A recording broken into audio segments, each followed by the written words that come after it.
Hi, everybody. It's Gene Simmons, and you're not, and you're listening to the Potter Than Hell podcast with Steve, BC, BB, and Dylan. But you knew that, didn't you? Ladies and gentlemen, welcome to the Potter Than Hell podcast. This is your last stop on the crazy train of hard rock and heavy metal. So sit back, buckle in, and hang on. Here we go.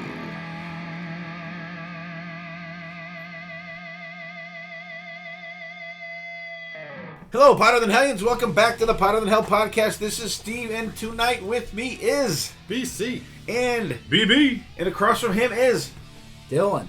All right, Dylan's got a Luciano hat. Is that what they're called? Luchador, and it's Rey Mysterio. Rey Mysterio hat. Okay, He's got a luchador hat on. I knew it was some Booyaka kind of, Booyaka 619. 619, baby. Yeah, his eyes. Yeah. And tonight we have a rookie for the podcast tonight. The awesome. This guy's been very generous to the podcast for many years, and he threw out the idea for this show, and I'm like, well, just we're going to do it, but you're coming out with us. We have the great Gary Capp. How are you, my friend? I am wonderful. It is an honor to be here, gentlemen. It's an honor to have you on there. Sure. And we were talking about Gary, don't stalk him, okay, you guys? He lives up in the Buffalo area, and not a Bills fan, which is totally fine, but he is a Broncos fan. So he's in the division of me and BB. BB's a Raiders fan. I'm a Chiefs fan. So Dylan's going to become a Chargers fan, and we'll all have the whole division covered, right, Dylan? Sure.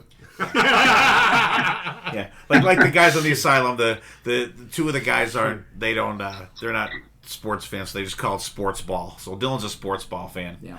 I'm a fan of sports entertainment. There you go.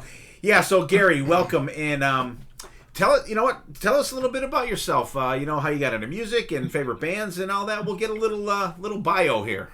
Little bio. Well, I started back in '75. My brother had the Kiss Alive album, so of course I saw it and loved it from the start. So that was the start of my Kiss sickness, which has gone on forever now. And I've seen them 72 times, met them all a zillion times, spent too much money. If I could have it back, I'd be retired right now. Other than that, I like all the classic rock from the 70s, a little bit of the 80s stuff, some of the newer stuff, but just really into what you guys do. And what you guys do helps me learn newer bands, newer things, different genres. It gets me out of my music box, if you will. It's great. That's awesome. That's actually like a main goal of mine is to get people that just like listen to the same stuff all the time, like branch out just a little bit, because I think that people that don't do that, I think they're missing out on a lot of great stuff, and just even doing this, like some of the bands that Dylan's introduced, I'm like, they're bands I never would have checked out in a million years. BC, who knows what the hell he's got going over there? He's got this broken. What the fuck is it? An iPod shuffle. A broken iPod shuffle that he has in a docking thing, and it's so smashed you can't even read the screen, and it has to be on constant charge. And so, like, if a band comes on, and it, like, even BC the other day, he's like, I'm not sure who this is. Like, you couldn't tell because the screen's so goddamn smashed. Well, at least it's an iPod Shuffle that has the screen, because there used to be the iPod Shuffles that just had, like, the buttons to fast forward, a play. little thing, yeah. And it was really? literally On your like belt. you were shuffling your whole playlist. Oh, really? Yeah, but this is the Godfather. It's the very first one ever. Oh, so that's just the iPod. Yeah, right? I don't think it's a Yeah, it's shuffle. just an iPod. Yeah. Oh, my bad. Yeah. Plays video and everything. Phoebe, you're giving us false information. Yeah, my bad. Yeah, but it's so smashed. But I mean, I think that's great, and I'm glad that we at least hopefully turned you on to some good stuff. And the thing is too, like I said, everybody's not gonna like everything. poor BC. Actually, when we did BC's birthday episode a couple weeks ago, that was the first time he got bashed on an episode, I think. Yeah, he's the one that gets bashed the least on the show. I had my arms up. I was like, no. I mean, God, me and BB, we've been in a running battle for a couple of years now here. That's right. But Gary, welcome. We're so glad to have you, and I appreciate you throwing out the episode idea here, and it's a great one. And I'm like, oh, this is going to be easy. Then I'm like, oh man, this sucks picking this shit. See, it's easier for me because I have such a smaller window, whereas all of you have like a massive window. I know. Yeah, my first show was 1983, so I have a lot to pick from. So it's gonna be very cool. So last week, Dylan and I did a Rush episode. We ranked the Rush openers, studio album openers with Mark Anthony Kay and with assistance from Tom Gelati from Shout Out Loudcast. He submitted his list as well. I thought it went really well. It was great having Mark on again, and I'm going to get Mark on again soon to do, maybe BB will do it with me, because I know BB's done the Project Gemini ones with me before, and get on there and talk about his the new album that just came on vinyl, actually. Just got it the other day. So what did you think about last week, Dylan?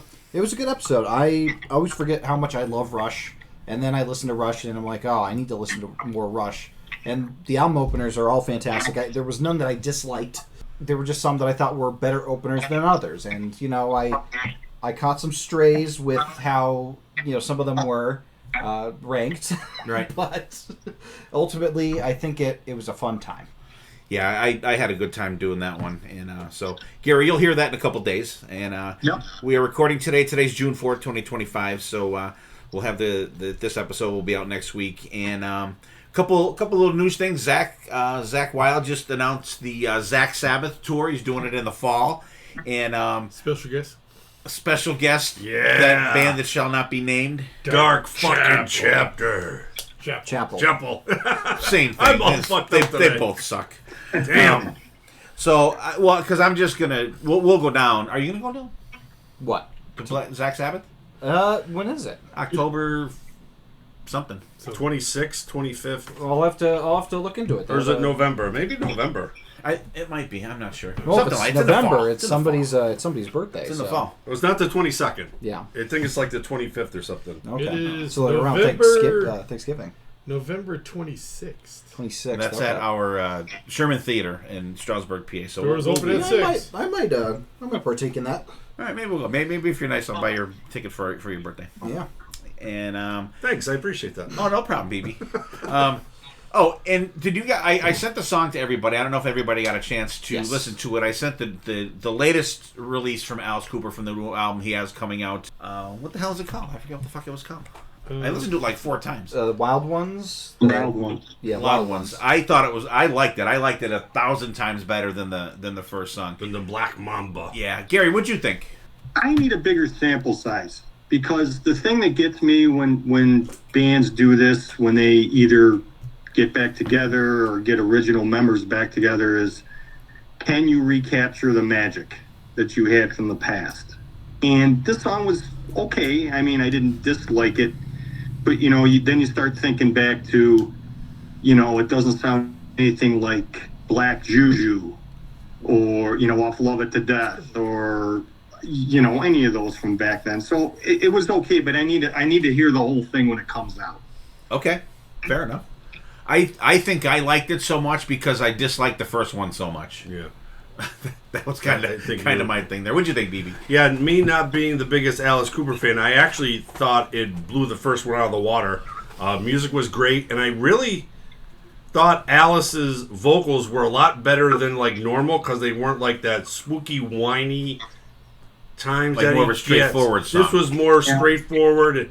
It had a little bit of a rock to it, so I really enjoyed it. I was surprised. Wow, I'm surprised too. Yeah. How are you, BC? Did you get a chance to check it out or no? Yeah, I mean, I was not a fan of the first release there, so I wasn't expecting much.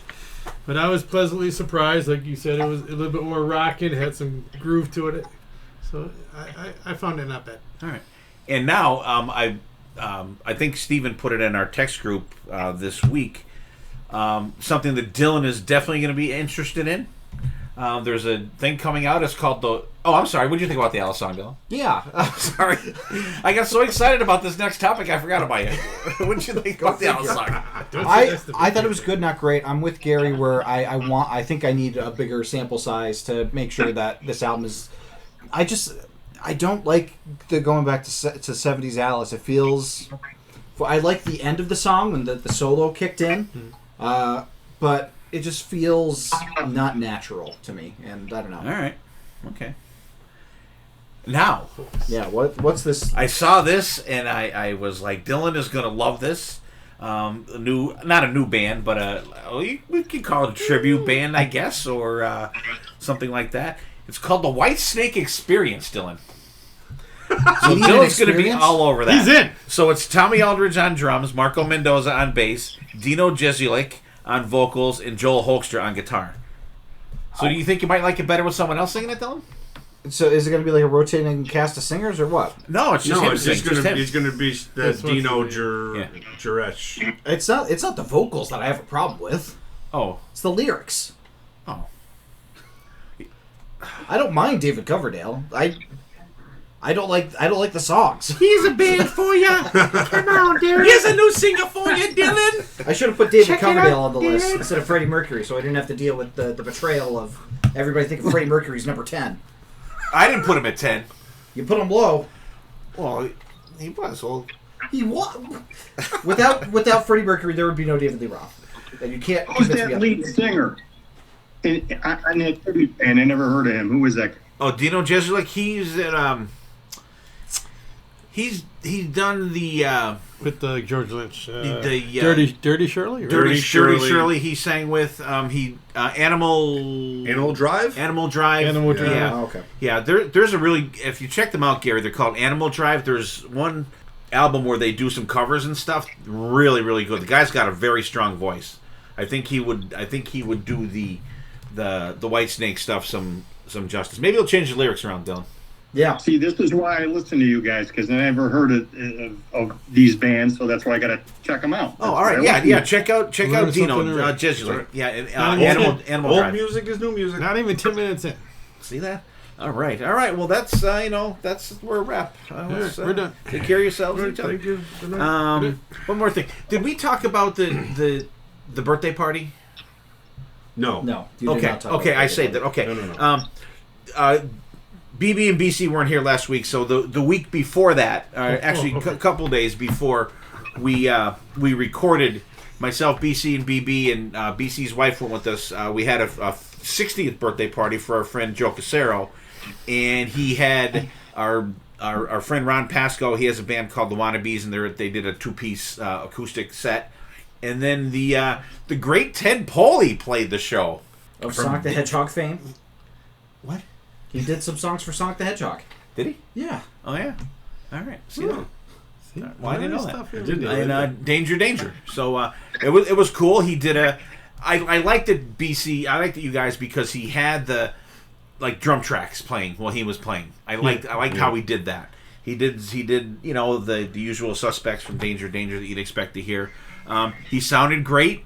He was very friendly. Took pictures with us, signed all our shit, and it was a really good show. What do you think, BB? Yeah, it was great. Ted Poley, super nice guy. And what was even nicer, we all brought dog food or cat food for Ted to actually distribute down, the southern part of Pennsylvania where he's from. And he had nowhere to sit because that van that he had was just full of food to just distribute to the different dog and cat shelters down there. It was so great to see him because he was more. I think he was more pleased about all the dog food than us knowing the actual songs as he was singing them. Yeah, well, because it was funny because we were sitting there and I said, look around. I said, there was probably 50 people there. Yeah. There was probably 8 of us that knew who the hell he was. Our table and the farther table. And then Yeah. Kenny Gill knew some songs. Yeah. But so not many. Yeah, it was good. What'd you think, BC? Ted's always a good show. I mean, even acoustically, he still brings it. Energy, fun. I mean, he's just an all-around nice guy. Yeah, and like I said, there was like people just like had no idea who this guy was or what songs he was playing, but he played like everyone was like right in front of him just rocking out. I mean, it was a really good time. You know, and it was funny too because as per us, as it usually happens, that the party itself was 2 to 5, and then we left the party, and then we had our own party. Then we had our own party after it at one bar, and then we moved it to another bar. Another party. At the end of that. So it was a long night, but we had a really good time though. So once again, happy birthday, Joe, and it was great having Ted Poley there. Before we get into the episode, what have we been listening to? And we'll let Gary. How about you, my friend? What have you been listening to lately? As coincidence would have it, one of the albums I've been listening to quite a bit is Zach Sabbath. Great stuff. You know, and I find when I'm listening to that, Zach at times sounds like young Ozzy, his vocals and some of his cadence. I find it to be eerily similar. Really cool. Mm-hmm. Besides that, the other couple things, I got the 50th box set from Rush. Been going through that. Of course, I got most all the stuff anyway, and then Mayhem and Revelry, their Dirty Honey's new live record. Been listening to those 3 things. Pretty good. I love that Dirty Honey live. It's so good. That band is their riffs are just amazing. Yeah. I actually listened to that last week. I enjoyed that. I thought it was really good. What do you got, Bill? Well, I was listening to a lot of Rush thanks to the episode that we just did. But I also checked out another prog album, a band called Kal-El, which is what, Dad? Superman's real name. It is, and it's also, or no, that Jor-El was Jerry's pin number. They came out with an album, Astral Voyager Volume 1, and it's like some early, it feels like early 70s prog, you can even tell by the album cover. Oh, it's yeah. got that kind of it's like the sword. Yeah, very the sword-like. And it's good. It's like longer songs, so BB, right up your alley. 6 songs at 42 minutes long, so there you go. But yeah, that's what I've been listening to this week. All right. BC, how are you? Went to a concert, so I had to get a little fresh with the band Tease, their first album, and then their, I guess you would say, second album, Rough House. I familiarized myself with that a little bit. And I'm still digging into the Wednesday 13 back catalog. How about you, BB? I'm just trying to scrape the bottom of the barrel and just find something new to listen to. So last week, Hinder released an album, Back to Life. Not Back to Life? It's not Back to Life. It was kind of a waste of 48 minutes. Coming from the lips of an angel. Hear that? Yeah, right? It was very radio rockish, very That's what Hinder's always been, BB. Yeah, I don't know why when I saw it, That's I'm not like, the original vocalist. No. no. And that's like that was like the totally only different. thing that kind of set them apart in my ear was Right. like that. Was that one song? Yeah, Like that vocals. but that album was pretty good. If you cut that, Yeah, it's like a Back that one mansion, song like up. they're in front of like the Oh, that's so good. so I think I expected a little bit more than that. More. There's a couple good ones, but it starts off slow, it ends slow. Just slow. So it's Slow. it was all right. Man. It's definitely not gonna make my list or pick any songs to throw on a playlist. All right, and for me, BB, I will show you later, which I'm in shock. I'm going to tell you right now, I'm in shock. I didn't get a chance to listen to the whole thing yet. There's like I think 2. Oh, it is. Oh no, that's not it. Oh, I know what he's gonna say. Oh, Slim. That's the EP. Oh yeah. I listened to the album. Yeah, I Black don't know. Sheep? That's weird. Is it That's Black Sheep? No, it's the other one. There's a new Styx. Oh, I thought you were talking about D-Raps. No, concept album that one, coming out. I ordered it last week. It's not out yet, and it came in the mail today. I don't know what it's called though. It's sitting right out there. I didn't even get a chance to look at it, but it did come. So I gotta listen to that. Been listening to Joe Bonamassa has a new album coming out either this month or next month, and there's a couple songs released from that. So and he's put out a couple singles. So I've been really rocking. I absolutely love Joe Bonamassa. Been listening to that, and new Project Gemini. Spun that a couple times. That came in the mail this week. Canada led Stories and Legends from Project Gemini, Mark Anthony Kaye's album. So Circling from Above is the Styx album. I can't believe it freaking came. It's not even released yet, and I got it. That never happens. Never happens. One in 100 albums. How was it compared to The Mission? I didn't get a chance to listen to it. It's still. I haven't even taken out the plastic yet. Well, better then. I like the one song so far that's there. So that could be a summer birthday album, BB. You never know. Could come into a podcast near you. So that's what we got going this week. Gary has some Zach Sabbath. He's got the Rush 50 box set and the Mayhem and Reality live out Revelry and Mayhem. Or Mayhem and Revelry. There we go. From Dirty Honey, the live album, which I did listen to that. I thought it was really good. Dylan's got some Rush and some Kal-El, Astro Voyage Volume 1. And some Tease Rough House for BB or BC. And still delving into the Wednesday 13 album. There's a girl that comes in the library. I call her Wednesday. I have the new Styx album ready to go in there. Listen to some Bonamassa and some Project Gemini for me. So that's what we got going. So I don't know. Probably 2 or 3 months ago, Gary messaged me. Gary and I, we'll chat back and forth. And once again, Gary, thank you for your generosity to the podcast over the years. You sent all those tickets for the Final Kiss shows and stuff. I've been distributing them out to all our guys that win. It was awesome to send them, and Gary sent us stuff like magnets and stuff over the years. I super appreciate it. You're welcome. Yeah, we absolutely. And so Gary said, "Hey, I got something on the order of I got an idea for a show," and he pitched it, and I'm like, "All right, well, cool. Well, you know what? You're going to be on it with us." So I'll read you what Gary sent me. So that'll kind of be a little easier. He said, "So how about a discussion about concerts that you felt you were really fortunate to see and ones that you regret that you never did see? So ones that you think you were fortunate means groups or individuals that never tour anymore or that passed away and you saw them before that happened. And the ones that you regret not seeing, individuals that passed away that used to either be by themselves or in groups. So an original lineup that you never got to see or something like that, And he gave me an example, which, you know what? I forgot about that part, and I put that one artist in there too. That's kind of what the general gist of the episode is going to be. So, and I love these kind of episodes because it gives us just something to talk about. It's nothing that we have to listen to albums for. It's just like stuff from your memory. So I'm going to spin the wheel. We're going to see who goes first here. We're going to do the our concerts that we were fortunate to go. So Dylan, you came up first. What do you got for us? Okay, so concerts that I was fortunate to go.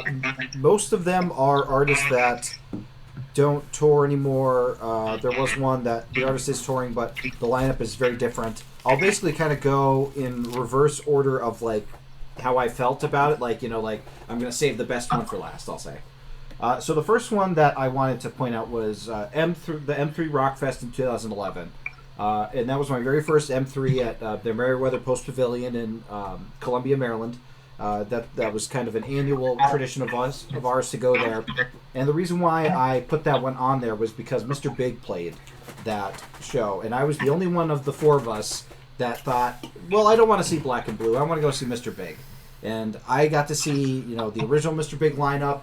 I got to see them play Still Ain't Enough for Me, which is my favorite Mr. Big song. And that's the only time they ever played it live because it was when the What If album came out. And hearing Billy Sheehan do the bass solo live was just a mind-blowing experience for me as a bassist.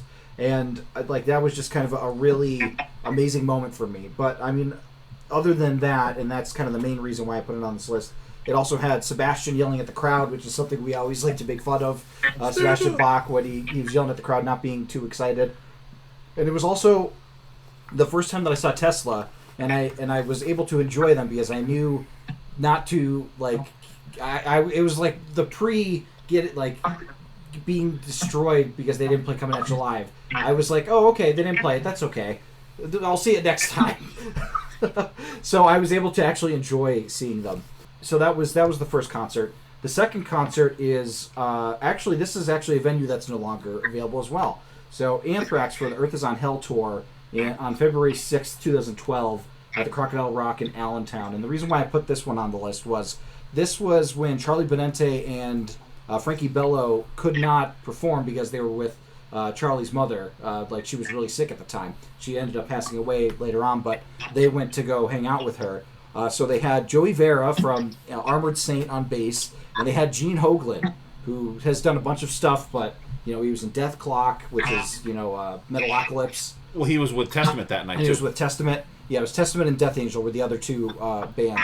So here, seeing Anthrax perform with two completely kind of new guys, as well as Rob Caggiano, because that was when he was still in the band. Oh, yeah. Before he went to join Volbeat.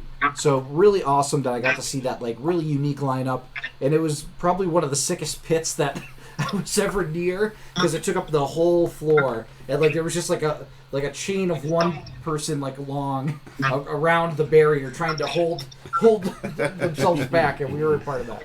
So that was really fun. My number 2 show, I have to give it up to Rush R40 at the Wells Fargo Center in Philly, June 25th, 2015. It was the second time that I saw Rush, but of course it would end up being their last tour ever, because Neil unfortunately passed away. But seeing their career from finish to start, because they went backwards, was really special. And you get to see kind of it was almost a victory lap, the R40 tour, and it was just a really great time with my dad watching Rush and us jamming with it, and it was one of my favorite shows of all time for sure. And let me just add to that show, because Dylan wasn't originally supposed to go to that show with me, because we were going with friends, and my wife was going to go, but then my other son had a scholarship thing that he had to go to, so my wife went to that with him, and then Dylan came to the show with us. So it was kind of a happenstance show. Yeah, so I was especially fortunate to go to that show. And then my number 1 show, this is probably no surprise to people that listen to the podcast, but when I saw Foo Fighters on the Sonic Highways tour, July 16, 2015, funny that both of the top shows for me were 2015. It was at Citi Field in... It's not technically New York City. It's Queens. It's in Queens. Flushing, Queens. And seeing... this was the Broken Leg tour, so Dave was on the Guitar Throne. The only time that happened. Got to see Taylor Hawkins before he passed. The Bad Brains came out to play a couple songs, so that was really special. And got to see Royal Blood open up. And Royal Blood was just so good. They were so much energy, a great opener. And it was crazy that I was able to get 2 shirts for $40. They were shirts that were special only for that tour, only for that city, and it was just a really magical thing. And it was all general admission, on one of the biggest rock bands going. I was just we were able to go wherever we wanted to go. But the seats in the stadium itself were more expensive than the general admission tickets. Yeah. Because I one of my friends on Facebook, I've noticed since I was probably 14 years old, she saw that I went, and she's like, "Hey, do you mind if I ask you how much you paid for your tickets?" And I'm like, "No, I think we paid, I think it was $70 a ticket for general admission to that show," and we were literally 25 feet from the stage, maybe. Yeah. And she's like, "Are you fucking kidding me?" I'm like, "Why?" They paid almost $300 to sit down in the stands. I'm like, "Get the hell!" She said, "Are you bullshit?" I said, "I swear to God," I said, "I'll show you the stub." It was actually, I think I might have it hanging out there. I'll have to look at it. I want to say it was around. It wasn't more than $100 for the tickets. So it was crazy. Yeah. So those are my shows. All right, great list. Gary, we'll just go around quick commentary on everyone's list, and we don't have to get crazy. What do you think, Gary? I agree with Dylan although it's not on my list. I've seen Rush many times, but I agree with the new to the beginning of how they did the end of that show, and to see Neil before he passed away, that's really cool. Dylan's first show, the Foo Fighters, I've never seen them. I'd love to see them, and I never have, so I'm kind of jealous of that. Interesting. You because you're younger than I am, Dylan, so you see bands at the M3 with Tesla and some of those. It's pretty cool that you experienced that. That's pretty cool. Yeah, that is one good thing for M3 is being able to almost catch up with everybody else at the table with some of the bands that they've seen, just because of the sheer amount of bands that play. Yeah, and that's that's M3 when they used to have the 2 different stages. That's right. Yeah. So now they have just a rotating stage. And I liked it better when they had the two different stages because it kind of got you out of your seat. You got to see the whole venue. But like now, BC, you were there this last year. I know you guys did quite a bit of walking around. But like the first year with the rotating stage, there's like 5 minutes between bands. Like you can't even catch your breath. So I mean, I liked it better when they, because actually they had 3 different configurations. They had like 3 different configurations of the second stage. They had the one. It was facing the one with Steel Panther the first year. Then it was up on the other corner, and then they had the one down over the hill. Yeah, because they were building the one over the hill. That places have really evolved over the years. So I want to go to M3 next year, just to see the venue. What do you think, BB? Yeah, that's a great list. M3, such a lot of good memories there. The Anthrax show, that would be awesome. I've never seen Anthrax, so that's a little jealous spot in my heart. Rush, I would see them, because they'll play the hits. It would probably be a great show. And the Foo Fighters, they're just outstanding. That's a nice little list there. Is my main thing about Dylan's list is I'm so happy that every show he named was his top shows. It was us guys at these shows. Well, at 2 out of 3 of them, anyways. And I'm so glad I got to share in your favorite shows with you. Except we didn't watch Mr. Big with you, but I did. I have pictures to prove it. BB, I believe. I want to say we watched Keel. It was either Keel or Black and Blue. It was Black and Blue. Was it Black and Blue? Yeah. If we would have known then what you know now, I'm like kicking myself in the ass. But what are we gonna do? What do you think, BC? Oh no, I mean Rush. That would be cool. Like I said, I like Rush live. M3's always fun time. Anthrax show, that was great. I do remember the pit. There's the one kid that we should have took one trip around. I'm just kicking we myself. We in always the say ass that we should have just ran it just one time. And Foo Fighters, I could imagine being in a stadium. It was great. I knew 3 songs. It was one of my favorite shows. I'm not talking about it tonight, but it's not like it that much. But it was great. The Bad Brains, that part sucked though. We got to see Taylor Hawkins sing Breakdown too. Yeah, he did Detroit Rock City too. Yep. Yeah. Oh wow. Yeah, and Royal Blood was crazy. They were really good. All right, so I came up next, and I spun the wheel on the next one, so I came up on this one. So sit back. This one's gonna take a while.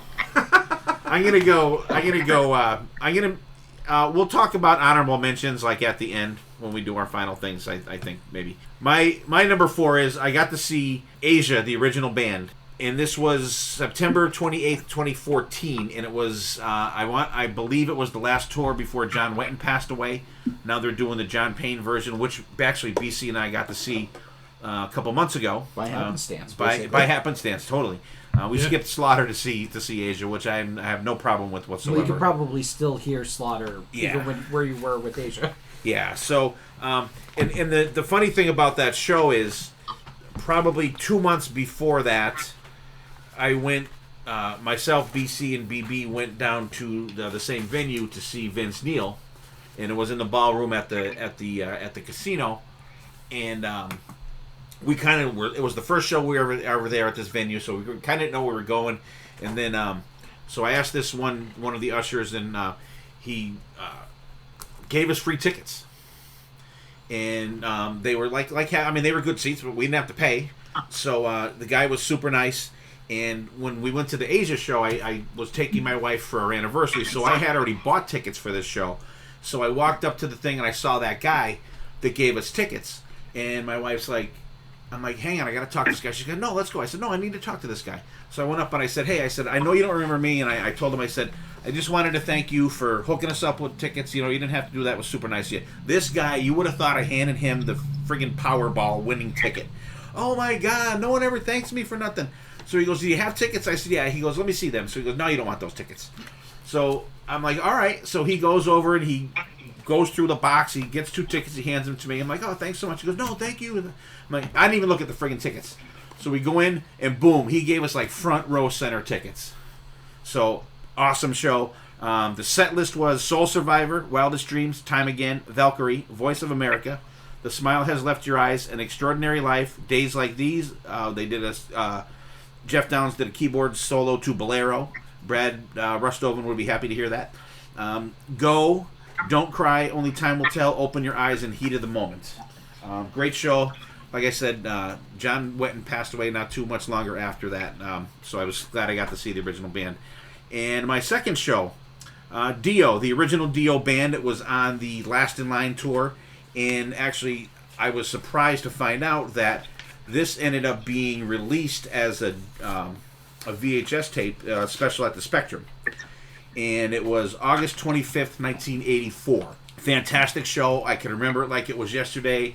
And the cool thing about it was they replayed the show on the radio as we were driving home, so we got to hear the show that we just saw.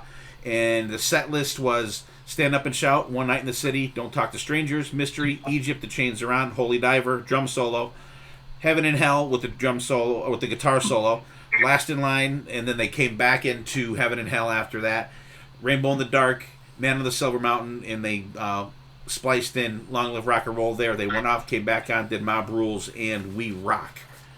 Fantastic show. I remember the stage was this big pyramid, and the top of the pyramid lifted off, and the drums were there, and the thing opened up, and Ronnie came out, during Stand Up and Shout. I mean, it was just friggin' unbelievable show, and I still, remember it like it was yesterday. My third show is going to be Van Halen at the same place, the Philadelphia Spectrum, where the Dio show was, and got to see them original lineup, and it was one of the shows right before Autograph got kicked off the tour for Steve Lynch's similar guitar tapping that Eddie did, but fantastic show. We had a bus trip, and all this crazy shit happened on the way home. We almost got arrested, and it was freaking crazy. But that one was at the Spectrum. That one was March 21st, 1984. And the set list for that was Unchained, Hot for Teacher, drum solo. Why would you do drum solo third song? But whatever. On Fire, Running with the Devil, Little Guitars, Cathedral, which I want to say Cathedral ended up to like a huge... Oh, no, that's later. Sorry. House of Pain. There you go, BB. Wow. Bass solo, Michael Anthony jumping up and down into Jack Daniels bass. Jamie's crying, I'll Wait. There was a keyboard solo with Dave doing his ribbons or swords or some fucking thing on the stage. Everybody Wants Some, Girl Gone Bad. 1984, then they did Jump. Then the guitar solo. He did like parts of Mean Street, Little Guitars, Eruption, Spanish Fly. It was like 25 minutes. It was just... I love Eddie Van Halen, but like, we know you're the best. Like, just don't do that. Oh Pretty Woman was next, Dylan's favorite.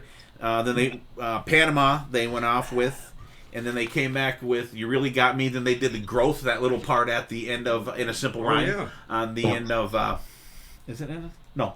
Yeah. Yeah. Mm-hmm. At the end of In a Simple Rhyme. And then they did Ain't Talking About Love. Great show. So glad I got to see the original VH. Second best show ever. And so my final show is my favorite show ever, and this, I don't think this show will ever be topped. It was David Lee Roth. It was the Eat 'em and Smile tour. Saw them in Binghamton, Broome County Arena, and this one was January 21st, 1987. Cold as fuck out. We stood out in line around the building for about an hour and a half. People were passed out in the snowbanks and every goddamn thing. We got to see... Tesla opened up for them. I never even heard of them until that night. They came out. They did Sorry Dylan, Coming At You Live, very first show. They had me hooked from their first song. The set list for Dave was, which I thought was a weird opening track, Shy Boy, Tobacco Road. So they opened up with two covers. And then they did Unchained, Panama, then a drum solo, then Dylan's favorite again, Pretty Woman, Elephant Gun. This song I think they played for Gary in BC, Ladies Night in Buffalo. Everybody Wants Some, On Fire, Bump and Grind, Ice Cream Man, Big Trouble, Yankee Rose. They did a dual bass and guitar solo with Steve Vai and Billy Sheehan.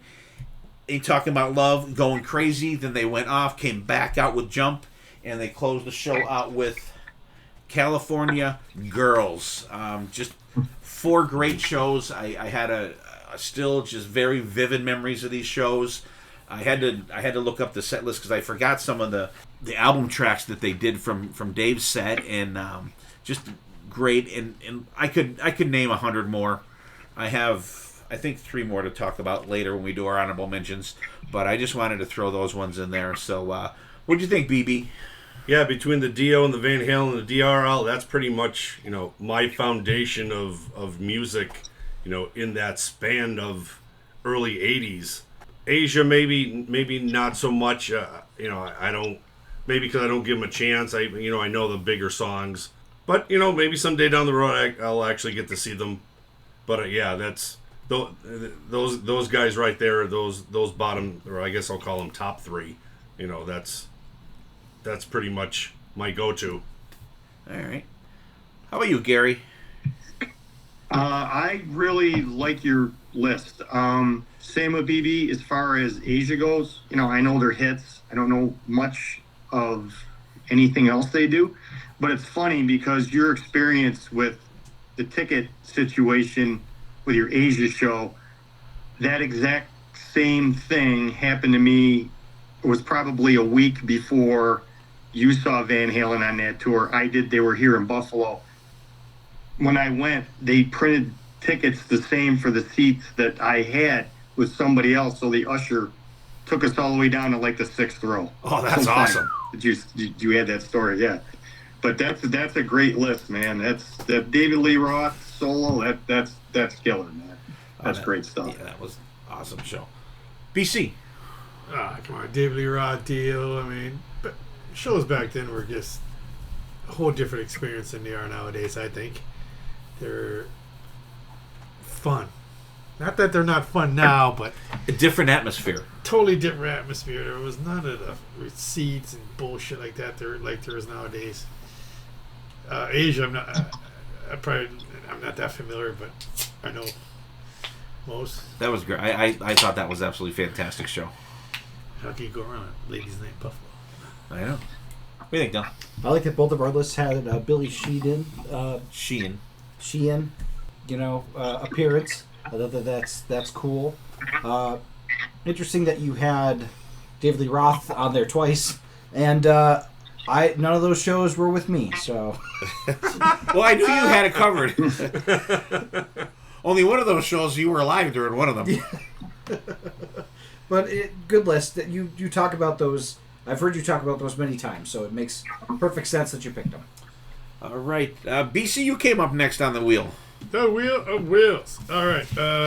This was, like you said, trying to think back and remember everything that you've seen throughout We don't have have the brain of Wrighty. No, he is photographic. Hey, you see dirty looks. Oh, you saw them 4 times. You saw them here. Here, yeah. How do you remember what you did yesterday? How do you remember this? Let's go call him up. Say, the Podfessor. what shows did I see? Full of knowledge. But I got Full of other stuff, too. Whoa. I picked 4 that were, I don't know how to explain it. I'll explain it as I'm going. I have no typical order, but I'll probably go at least maybe most. I'm going to start off with number 4, saying back in 2009, Typo Negative, Allentown, Pennsylvania at the Crack Rock. That is unfortunately no longer there.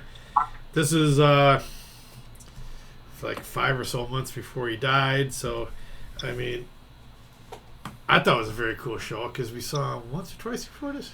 He opened up for Queensryche up at Montage. That's the only other time I saw him. Anyways, maybe this is only the second time I saw him, but yeah, they opened up with Dead Again. And they did a cover of Black Sabbath, NIB, Halloween in Heaven, Prophet of Doom. I can't see when I'm reading it. Love You to Death, love that song. Great song. Wolfman, Indonesia, World Coming Down, which is another underrated album of Typo. Christian Woman, of course, it was one of their hits, and of course their biggest hit probably, if you consider them hits with this band, Black Number 1. But that was just such a cool show. We had your brother-in-law Damien with us. Yeah. Which that don't happen too often, so that stood out. That is. And like I said, I mean, little did we know that a few months later, That was the it. end of the band. Yep. So I was glad we got to see a headlining set. All right, my second show I would say is probably I couldn't find anything for these guys on, but Skid Row down in Kingston, Pennsylvania, back on March of '89. I think they were opening up for Bon Jovi. Again, Things are very blurry. I missed that one. But that was their first album, original lineup, which a few years later would no longer be. And they're still crying to this day about the original lineup no longer being. But they did. I couldn't find nothing online, but they only had their first album out. If I remember, they pretty much probably played 8 or so songs out of the 10. Pretty much the first. They didn't album. play Psychotherapy, did they? No. Oh, I hate when they do that. No, I think that started the next Probably when they had a couple more songs. the next song. The Kick next, one of them out. We'll do a cover. the Slave the Grind album tour. But I thought that was cool to see the original Skid Row when they were still fresh. Yeah, I mean, not that they are bad today, but third show. I'm gonna go back to 1986, Binghamton, New York, with Metallica, Master of Puppets tour. Ooh, nice. I mean, this was. I mean, to me, back at this time, these guys were the buzz, I guess, and they were different compared to our stuff we were listening to at the time. More like it was different than anything else. They were dressed down. It was a different type of music, but very cool. Again, they opened up with Battery, classic, Master of Puppets, For Whom the Bells Toll, Harpo music right there, Ride the Lightning, Welcome Home, Sanitarium, Seek and Destroy, and then Creeping Death, and then they came back out and did Am I Evil, Love It, and Damage a Corp. All right, and that leads me down to another opening act. Back in 1988, local show in Wilkes-Barre, Pennsylvania, was Guns N' Roses when they opened up for Aerosmith on Permanent Vacation. Again, just like Metallica, it was totally different. When the buzz with these guys, they were different than the main rock scene at the time. And they just came out, and it was like total mayhem. Just, I mean, from the pre-partying in the parking lot to what's going on in the show, it was just probably one of the craziest shows I've ever been at. Totally enjoyable. They came out with You're Crazy, It's So Easy, Mr. Brownstone, Moved to the City, Knocking on Heaven's Door, which nowadays I could do without, but back then it was alright. Welcome to the Jungle, Patience, Sweet Child of Mine, and it finished with Paradise City. That's a long set for an opening band. 9 songs, yeah. It was. Maybe that's why Axl always took so long to come out. Was he was sick of playing for that long? He said, I'm not going to come out for another hour, so I have to do it to play an hour. But I mean, like I said, that was not too long after that. They started losing original people, so it was cool to see these bands in their original element. Izzy was never seen again. Yeah, where's Izzy? Izzy was gone, and then Steven was gone, and Just wants his friend Slashback. just wants Slashback. He's still looking. There were 4 good shows. BB. Yeah, that's heavy. You got heavy shows here. Yeah, Typo Negative. I don't think I've ever seen them. Skid Row. They played M3. Great show. I saw Metallica somewhere, and I'll talk about later. And in GNR, I just saw them a couple years ago. Still bringing it, but not as raw, I'm sure, as they brought it back when you saw them. But yeah, that's a nice heavy list. I don't know who was more wild, us or the band on stage. Ooh, I can imagine. Probably you. People's hair were on fire. It was nuts. Dylan. I will always be jealous of the fact that you got to see Cliff Burton. I mean, that's crazy. His style, I forgot to touch on that. His style, just the tone. I mean, you're like, wow. Again, so different than the other bands that were out that were at that time. And it was like an age of innocence for Metallica in a way, like because you got to think that losing the band member kind of takes like a little sparkle in your eye out a little bit. So being able to see them with Cliff, nuts. I've only seen Metallica out of your list. Well, no, I've seen Skid Row and I've seen Sebastian Bach, so I've seen the elements of Skid Row. But very good list. Yeah, yours is an all-timer for sure. All right, Gary, what do you think? That's an interesting list. I'm jealous of the fact that you saw Skid Row, the original. I saw them all those years when they opened for Kiss. Later in the '90s with the whoever that singer was after. Johnny. Probably Johnny Solinger. Joey. Yeah. Johnny.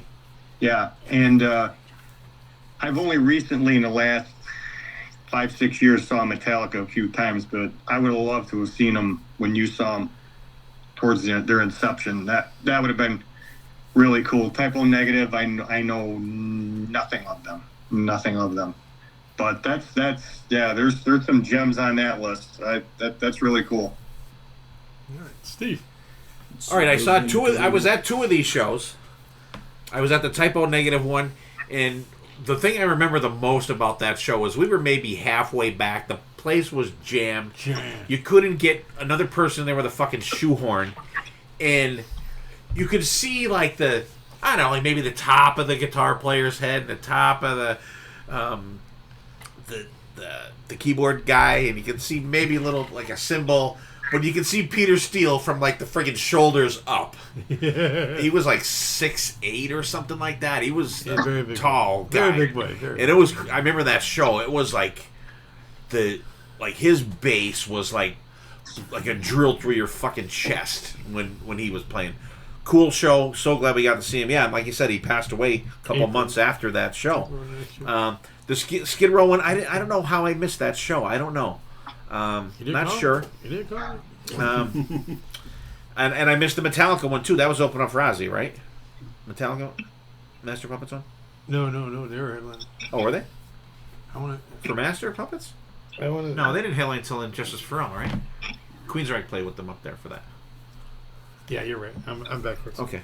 I'm Yeah, I did would have go loved up this. and- I don't know how I missed that show either. I must have had a game or something, but I don't know what happened because that never stopped me before. So don't know. You did call.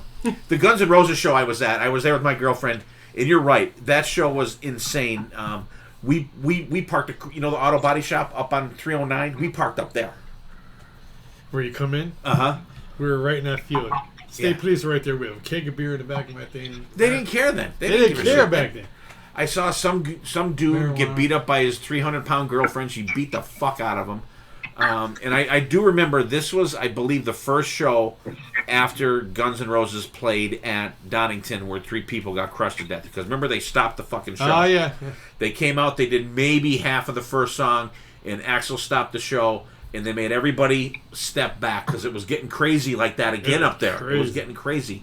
And I didn't know until a couple of years ago, if you watch the Paradise City video, some of the live footage from that show from Pocono Downs is in the Paradise City video. Because you look, you can see the white clubhouse when they show from behind them. So we were at a show that like a video that people have seen probably millions of times. So great list, and I like it. I mean, you 3 out of the 4 were opening shows. Cool.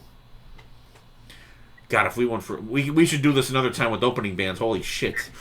I was hoping I didn't have to do this to you, Gary, but BB came up next in the rotation, so you're gonna That's okay. you're gonna back up the end here. So what do you got, BB? We're going to save the best for last. That's why Gary's going last. Oh yeah, okay.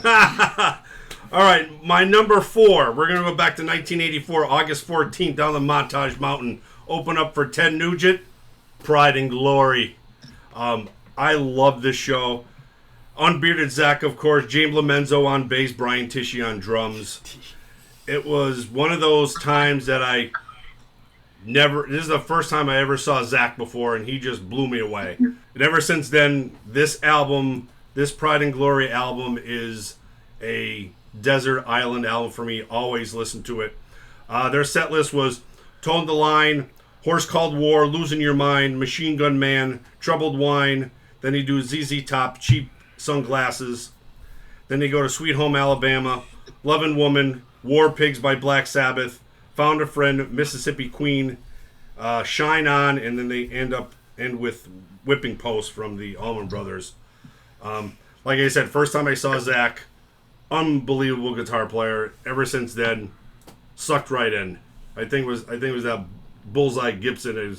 It gave me a little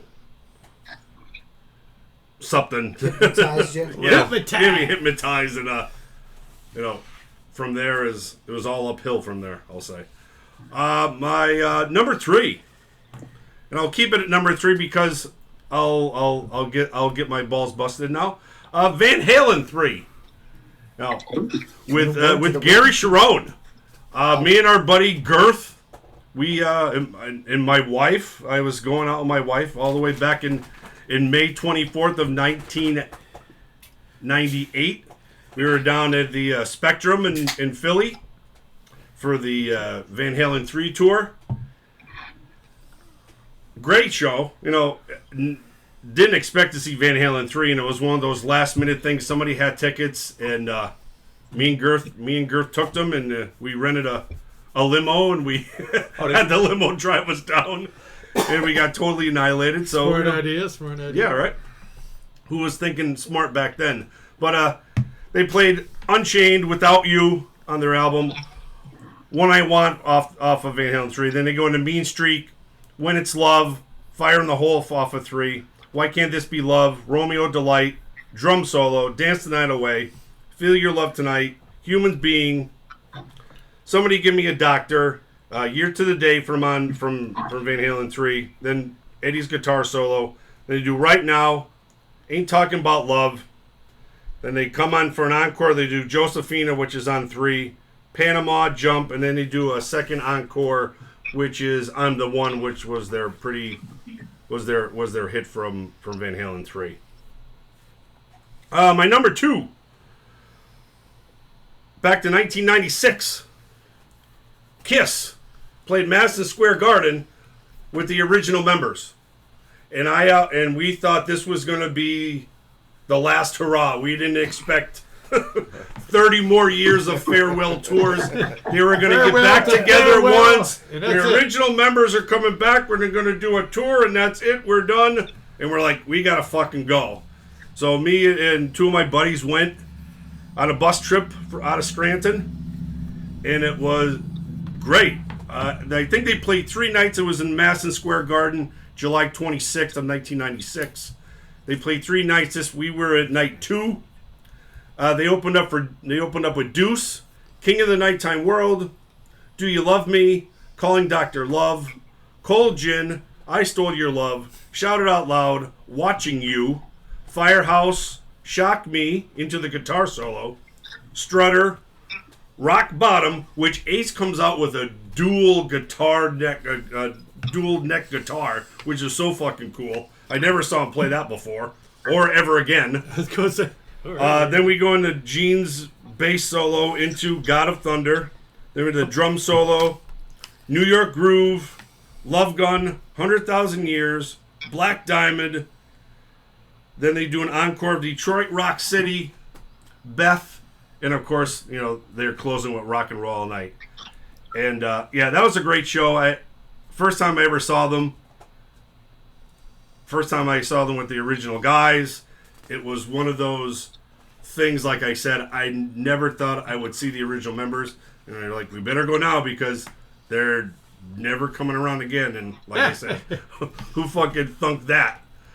And then my number 1, I've already talked about this on the podcast before, and it's just mind blowing to know that I was there and the circumstances why I was there. Woodstock '99.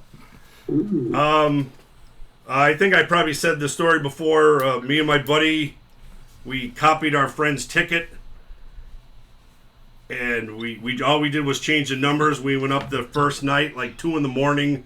The first night I think it was a Thursday. Nobody was really playing, so they just ripped our ticket and let us in. But some just standouts: Godsmack, Buck Cherry, Seven Dust, Megadeth, Kid Rock, Metallica, Red Hot Chili Peppers, Korn, Limp Bizkit. And that's what started going on downhill. After Limp Bizkit, it started burning down. It's just one of those days. And that was amazing because we were kind of by that soundboard stack that they had. Like the big tower? Mm-hmm. We were right in front of that. So every time I try to look for us, but there's never good close pictures of it. Sleeping in tents and waking up to broken shitters and $5 waters back in 1990 or 1999. I think the beers were $3 and the waters were $5. So of course we're we're dehydrating while we're hydrating and just getting completely fucked up. Packed our backpacks full of beer and shit and, some stuff, and all they did was take our beer. I'm like, So they didn't want any. Everything was plastic. The water bottle, even the beer bottles were dark brown bottles. Yeah, it was crazy. That was somewhere else too. The first time I saw them, what the fuck are these? And that's why you see the Kid Rock. I don't know what song he does, and there's probably 500 bottles just flying through the air as he's singing. That's why they're plastic. That's why they're plastic. Probably the first note he played. I would have thrown stuff at him. All right, BC, what do you think about that list? Pride and Glory. I definitely would like to catch the Pride and Glory show. The Kiss. We caught that in Philly. Yeah.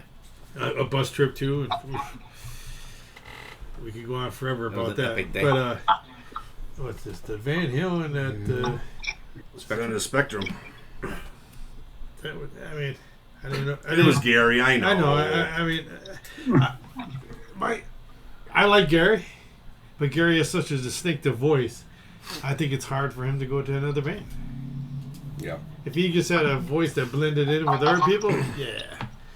What else? And then my Woodstock. Oh, the Woodstock. That would have been cool until everything got fucking crazy. But Godsmack, Buck Cherry, come on, how can you go wrong? Korn, Megadeth, Metallica. Yeah. Righty. Okay.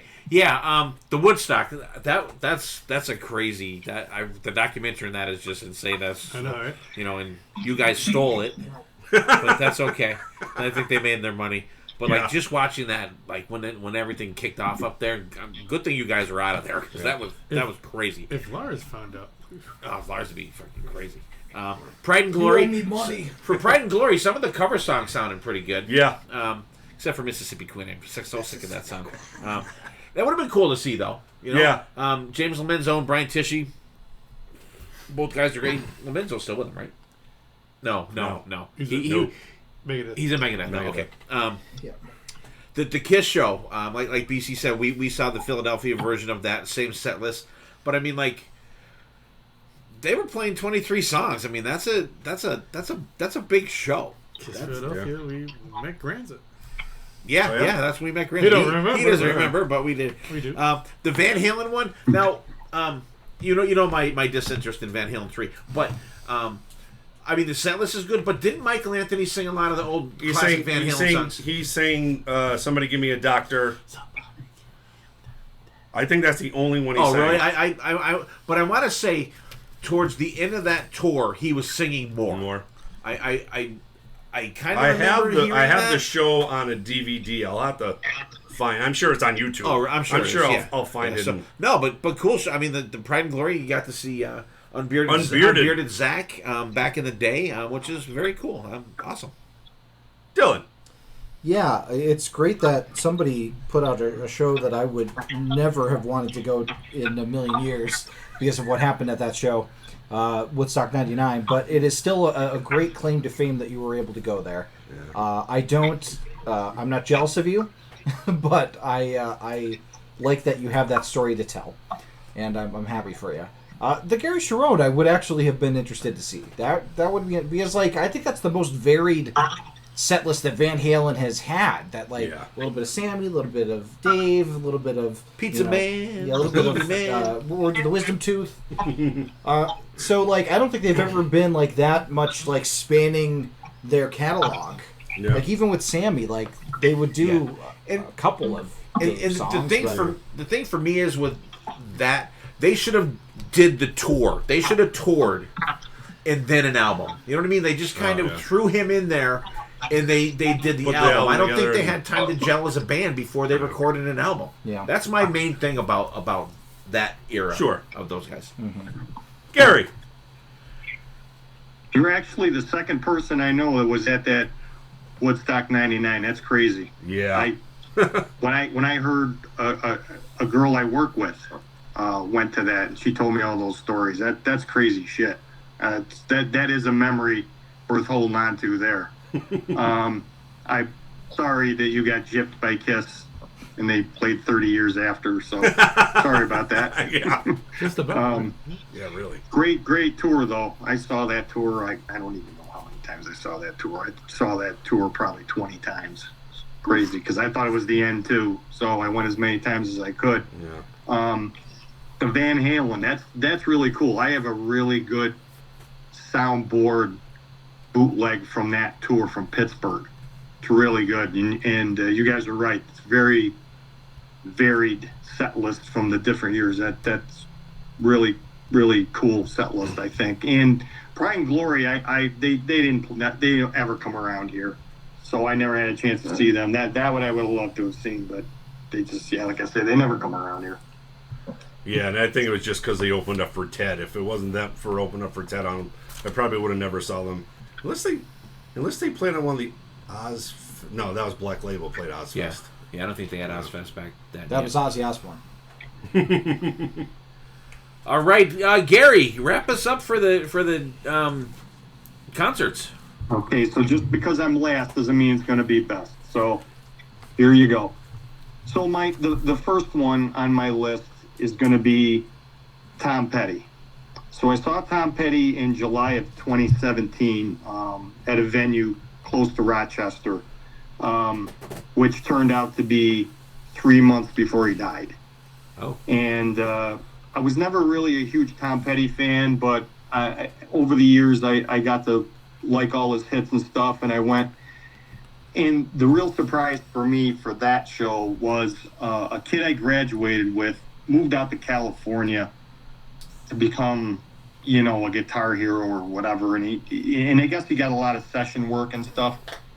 But he was actually, and I didn't know until they introduced the band members, Peter Wolf opened up for Tom Petty. And my classmate was actually playing guitar. Oh, really? On stage. And I like, holy shit. And so that was really cool. But it was really good to see Tom Petty before he passed away. It was just a fantastic show. He played all the hits and just great from the beginning to the end. I really got more of appreciation of the guy after I saw him. So that was really cool.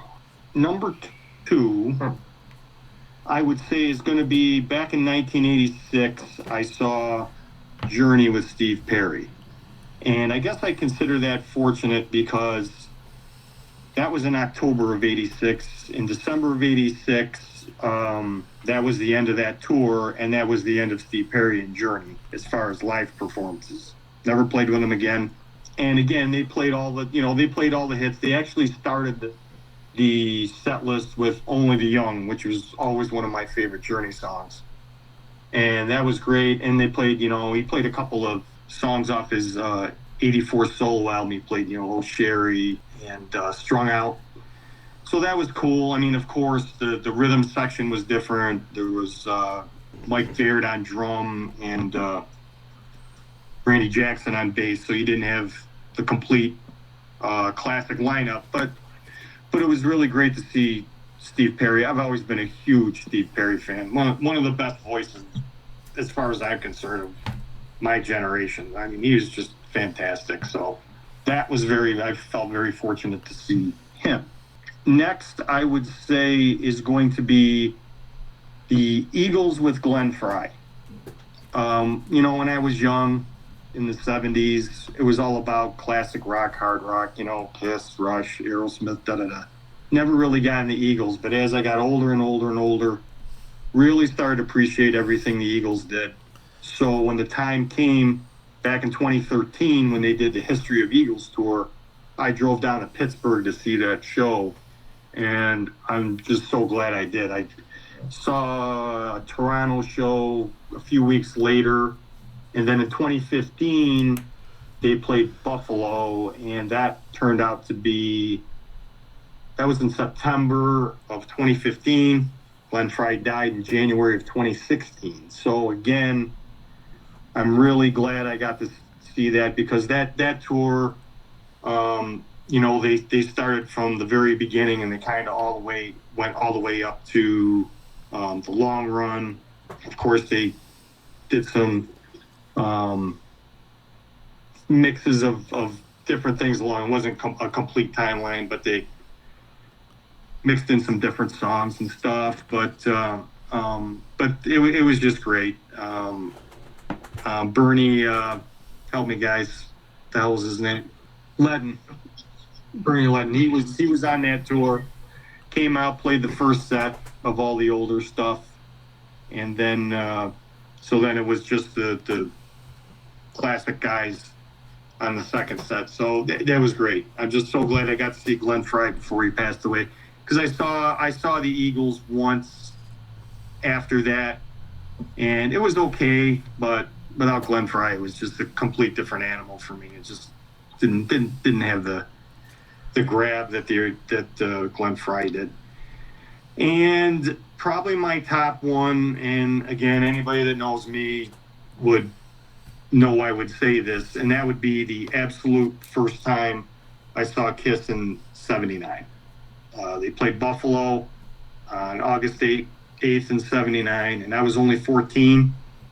So luckily my parents let me go, and when I went, it was unbelievable. It was, for a kid who first saw live when I was, how old was I? I was like 10 years old when I saw a live album cover, and it just started growing and growing, and it got so big in the 70s, with Destroyer and Rock All Over, and of course, the movie and all that stuff. And to go and actually see them live in '79, I'll always be thankful for that, because at that time, after you saw them, they sort of disappeared.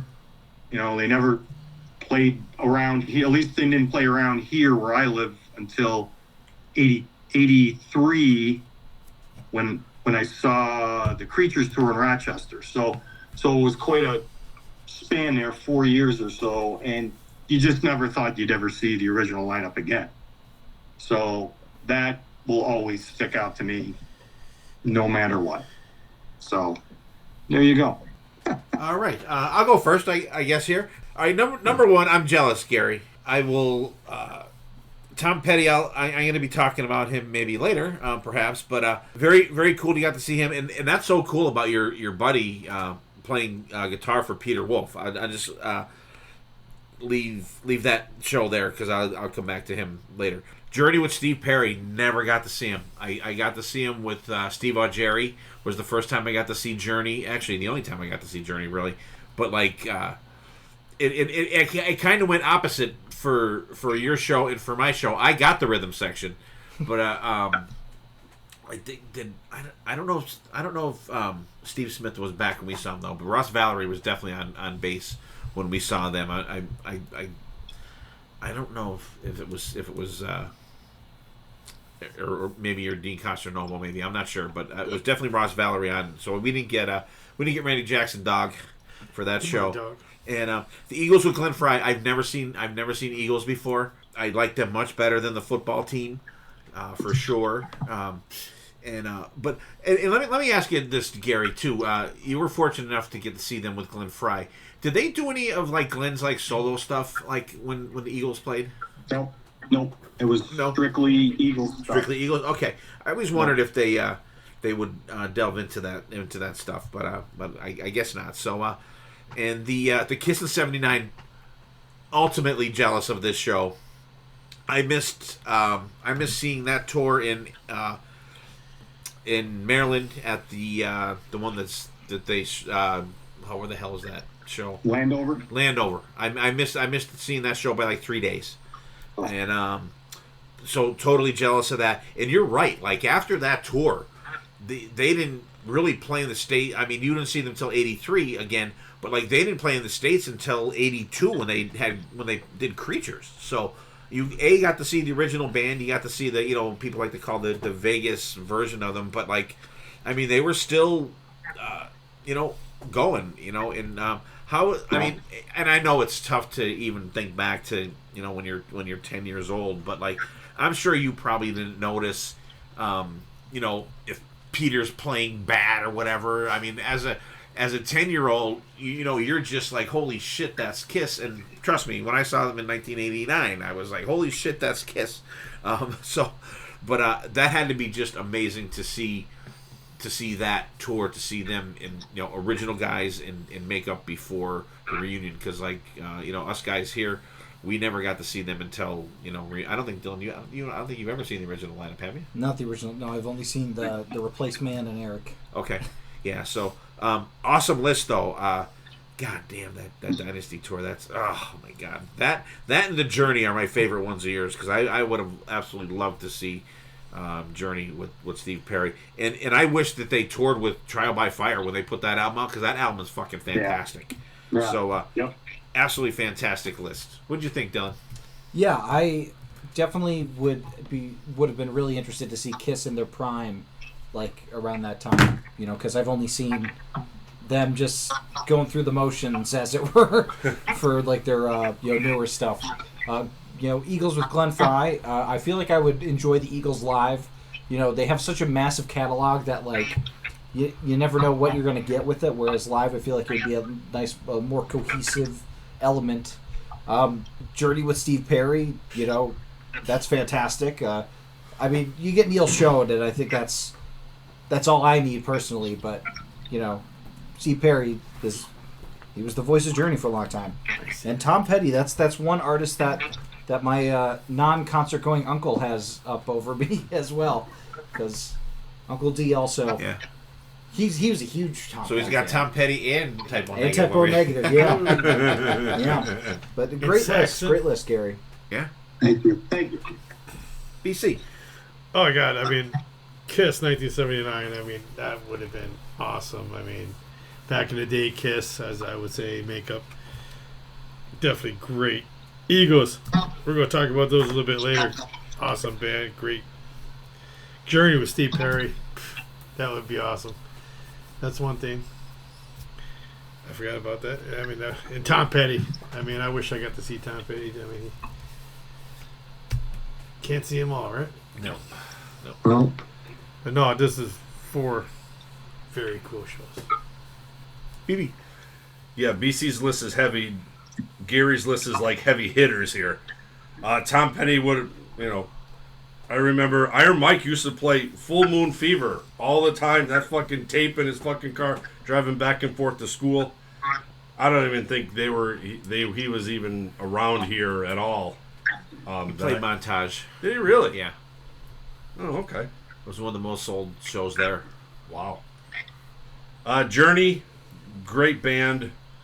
I don't think I've ever seen them either. Eagles, would love to see them. You know, love their harmonies, but you know, and then Kiss. You know, 1979. Just imagining you just being there, like you have the old bootleg VHS tapes that we used to get at all the expos and watch, and you know, that was the closest I ever got to that. But yeah, like I said, this is like Hall of Fame list. Yeah, really. Like wait a minute. They're no, Journey's not in the Hall of Fame, right? Journey's not in the Rock and Roll Hall no, of Fame. yeah, they're in. Oh, are they in? Oh, so Gary's got all Hall of Famers. Let's see. Dylan's got one, right? Foo Fighters aren't in, are they? Are they in? I don't believe they are. Okay, so Dylan's got one. BC's got one. Metallica, right? They're in, aren't they? I think. Yeah, they are. People be Metallica is. people be losing Metallica their is. shit if they did. Yeah, they're in. BB Van Halen. I don't know if you can really count the Gary version. You could. Kiss. Yeah, and like a couple of bands at Woodstock, maybe like Metallica. That's probably the only one of that Limp crew Bizkit. though. But yeah, yeah. But Gary's got the Full House. the full house there. So cool. All right, so there's all our lists for the concerts that we were, thought we were fortunate enough to see. So we're gonna do a gem song here to break up the episode, and this was picked by the great Gary Cap, and he just said this came right off the top of his head, and he picked American Girls from Triumph from the Just a Game album. Dylan's gonna spin it right now.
your reply.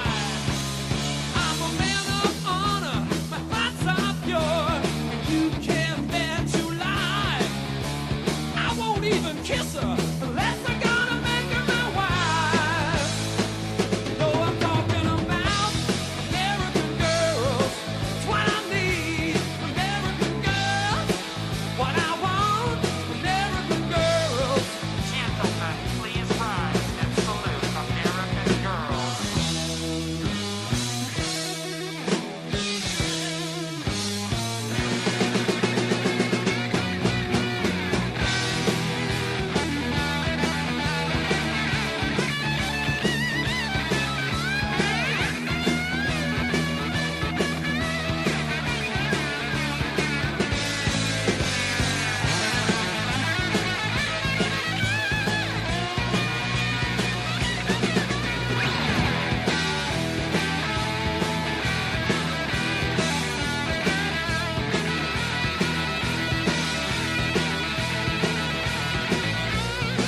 I'm talking about American girls.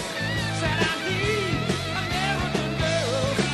What I want, American girls. Put me back by 11 o'clock, Dad, I promise. American girls, American girls, American girls. My kind of girls, American girls. You got what I need, American girls. Yeah, American girls, American girls. You got what I want, American girls. American girls, yeah, American girls. Back in the USA.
All right, we're back.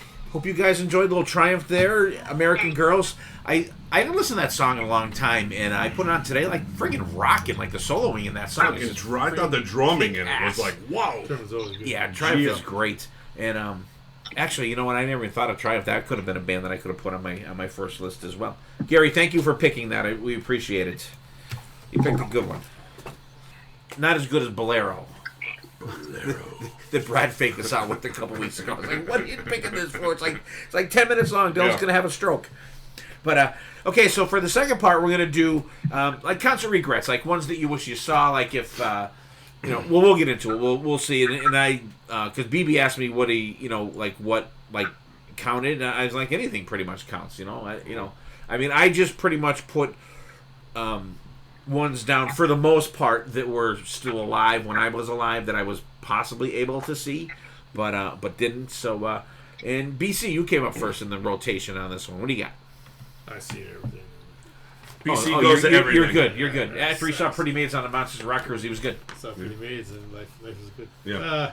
Yeah, this was very hard for me because I'm like, hey, if I want to see it, I want to see it. But I like Gary had on his list. He saw Kiss. I wish I saw Kiss back in the early '70s. I mean, of course, I was too young to go to. Unless Judy took me, probably, but that was going to happen. But early Kiss, like back in '73, '74, like early Kiss. That would have been so cool to see. They played their first show on my 5th birthday. We're too young. So I wish, I wish I was older and could have today. I always wish I saw Queen. I mean, now that I'm older and listening to music more and everything, it's like, I think that would have been a very good show to see. And I like my Led Zeppelin. I always wish I was older because I was only like 10, I think, the last time they actually toured before John died. So again, I was too young. I wish I was a little bit older and would have been able to. Would have been in there. Yeah, but I don't know if I would have been, I don't know. Knowing now, Right. back then, I wish I would have saw Zeppelin. All right. Queen, I agree with you 100%. I would have loved to have seen Freddie Mercury with the band. Obviously, I mean, the other members are still going with Adam Lambert, which I think would still be interesting to see because Adam Lambert, very good, but, like, you cannot match Freddie Mercury, you know? And, like, the other guys in their prime as well, too. So, absolutely, 100% agree with you on that. That's probably the biggest one that I would say that I agree with you on. What were the other two? Early Kiss and Zeppelin. Yeah, Zeppelin I agree with as well. Because, I mean, Robert Plant still does some stuff, like, here and there. I know he did some stuff with, like, Alison Krauss. But, you know, I think Jimmy Page actually just played with the Black Crowes. He did. And they put out a live album. I did not like what I heard, but that's just me. Yeah, I mean, like, you know, John Paul Jones, John Bonham. John Bonham would have been amazing to see. So yeah, I think it's a really good like regret list for sure. I remember watching Live Aid. Was it 1985 on TV? And Yeah. Queen did that. Stole the show. And I didn't even really verse in Queen music back then. I thought that was great. So that's why it would have been really cool to actually be there. BB. Yeah, they're three old bands, boy. But you were just born a little bit too late, BC. That's all. I wish I was born. Yeah, Queen would have been amazing to see. You know, just watching some of their stuff on YouTube and stuff. You know, I think everybody shares the same thing with Kiss. Would have been amazing to see them back in the day, and Zeppelin for sure. You know, these guys were, you know, a little bit ahead of everybody else back in the day.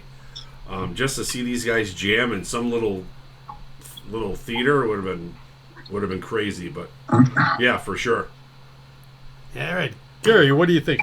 Everything you said, I agree with. One of those I will also bring up here when it's my turn. Yeah, I mean, Zeppelin would have been amazing, but like even I was too young for them when they came around. So yeah, I can't argue with anything you picked. All right, Steve. Yeah, Kiss in the early 70s. Like I said, they played their first show on my 5th birthday. I would have loved to have been one of the 10 people in that fucking crowd. That would have been awesome. Even just like some of the other shows, like when they play like at the Academy of Music and stuff, and they open up for Blue Oyster Cult, and then Blue Oyster Cult open up for them. It would have been cool to see them play. But there's like one show that there's video of, but I don't know if I've seen any audio from it. They're like this outdoor thing during the day. This outdoor festival, I don't know, Chicago or some odd place. Oh, that was St. Louis. That was the Kite Festival. The Kite Festival, yeah. I would love to see that or been like that. Like, I love when bands play, like a band that you're used to seeing, like in a stadium or in a club or whatever, like play outside during the day. Because it's just them and the music. I love that. That's one thing that I like about going like to M3 and some festivals and stuff. You get to see that rawness. That they're not relying on the show. They're relying on the music and themselves. Queen, for sure, actually, and I have a great new appreciation for Queen with doing the 2x2s with Dylan. And Led Zeppelin, I would love to see them. I'm not the biggest Led Zeppelin fan. I respect their music and their influence and stuff, but it would have been cool to see them. I mean, you definitely would have. You wouldn't even have to bring your own weed. You would have had a contact hide the second you walked in the friggin' place. So, yeah. Yeah. I can go for them. All right, BB. All right, I kind of picked 3 concerts that I could have went to and didn't. I had 2, and then I kind of just threw one more just to have 3. I always regret not going with you 2 to the Dio show when they did the Heaven and Hell back in 2007. Oh, yeah. I still regret that. I only saw Dio once when he was in this little club down in Scranton. I really wish I saw him more. And every once in a while, I'm like, boy, because they came out with a DVD, and I'll watch it on the TV, or I'll pull it up on YouTube. But yeah, that would be awesome to see. Number 2, this was August 15th, 1992. It was at our local concert plate, Montage Mountain. It was the Lollapalooza tour.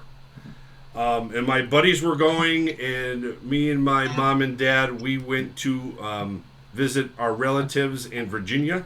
So I was not here for this, but everybody went.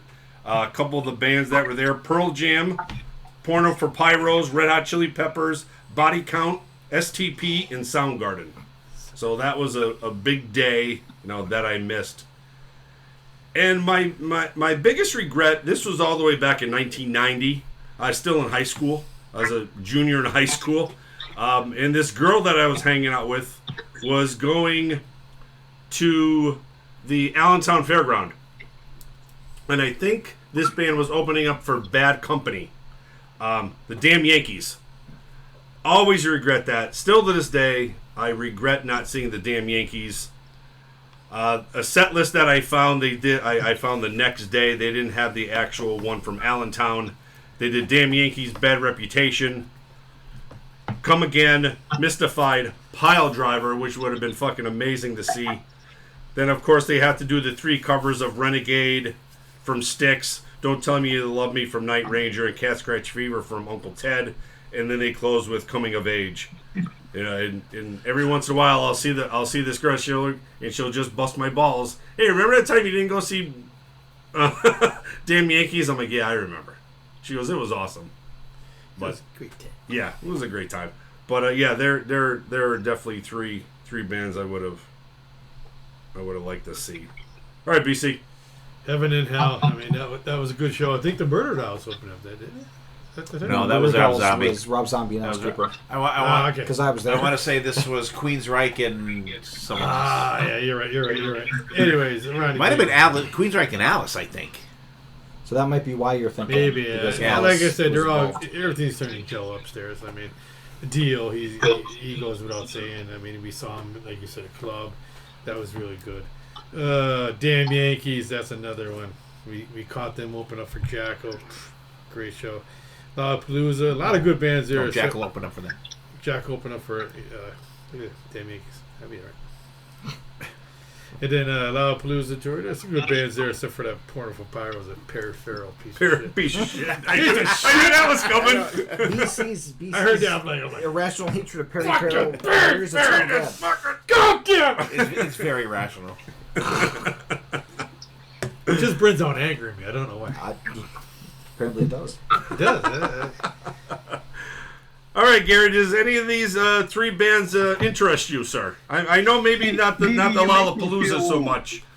You make me feel old when you say way back in 1990 when I was a junior in high school. God, you make me feel old. Lollapalooza would have been cool. Now I wasn't huge into the grunge era, but Pearl Jam and the Chili Peppers, that I agree with that. That would have been cool. I would have liked to seen them. Dio, I may address that later.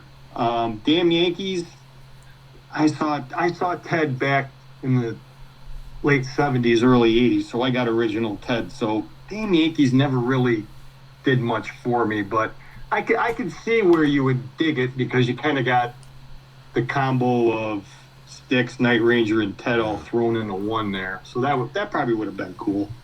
Yeah. Dylan. Yeah, Lollapalooza for sure. I think that you technically have seen Damn Yankees songs performed. Sure, Probably yeah. more times than Yeah, you've seen yeah. Ted Nugent. So Yeah, for sure. so that's a plus. And I may also be talking about your third one later on. Nice. Alrighty, ready. Bring it home, kiddo. Okay, Lollapalooza. I wouldn't mind seeing Pearl Jam, especially then because they wouldn't have all that shit that they have in between then. And the last album was good though. I was going to say, you Last love album the was last good. album. Yeah, I'm kind of with BC on Porno for Pyros. I'm not a Perry Farrell guy. I hate the Chili Peppers. I think they suck. Soundgarden would have been cool to see. Body Count would have been real cool to see. Flea was in... And I wouldn't mind seeing STP either, for sure. But Damn Yankees, I got to see them twice. Damn. I saw them on that tour that you so egregiously blew off, by the way. And actually, even the version of Bad Company that they opened for was the Brian Howe version of Bad Company, which I put way above the Paul Rogers shit any day of the week. That was a friggin' great show. And actually, that was the first concert that my wife went to. We weren't dating at the time. I was dating someone else, but she went and she came away from the show liking the Bad Company stuff and absolutely hating fucking Ted Nugent.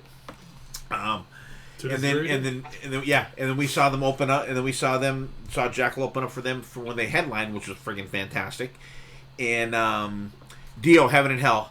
I'm gonna read the set list from the show that you didn't go to, okay? 'Cause this was gonna be one of my honorable mentions for the shows I was glad to see. And the date of that was September 5th, 2007. They did the E5150, that bullshit at the beginning. Mob Rules, Children of the Sea, Sign of the Southern Cross, Voodoo, drum solo.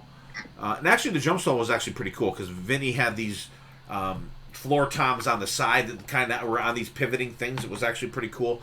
Computer God, Falling Off the Edge of the World, Die Young, Heaven and Hell, and then they closed the night with Neon Nights. So, should have fucking went BB. Yeah. But good shows though. But like that, the Damn Yankees, because I don't think we were hanging out when we went to see them up in when they headlined. So I don't think we were hanging out then. So because you definitely would have been in on that with us. Because BC and I went up that night. So coolness. 92. Yeah, it probably would have been like 92. Yeah, because it was right before I started off down my path. All right. I'm up next. Okay. Mine. I have. I kind of cheated. I have 4. It actually ends up being 5. But And then 7 honorable mentions. That's how I. That's how I roll. Yeah. I would have loved to see AC/DC with Bon Scott. I don't think I was quite old enough at the time. I would have been 11 when they toured last with Highway to Hell in 79. I would have been 11. But it would have been cool because they played. I want to say they played the CYC in Scranton, or they played somewhere in Scranton on that tour. As far as I know, I would have loved to see Rainbow or Deep Purple with Richie Blackmore. I've never seen him. I've never seen him live.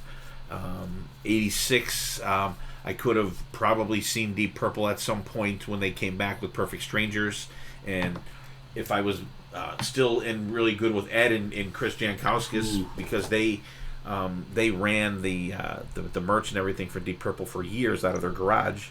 And I have Tom Petty in there that Gary had on the thing. I always wished I had seen Tom Petty when he played Montage Mountain here. It was the most sold out show there. People, I mean, it sucks getting out of there traffic wise. People didn't get home till 5 a.m. from that show. It's ridiculous trying to get out of there. And I have a split thing.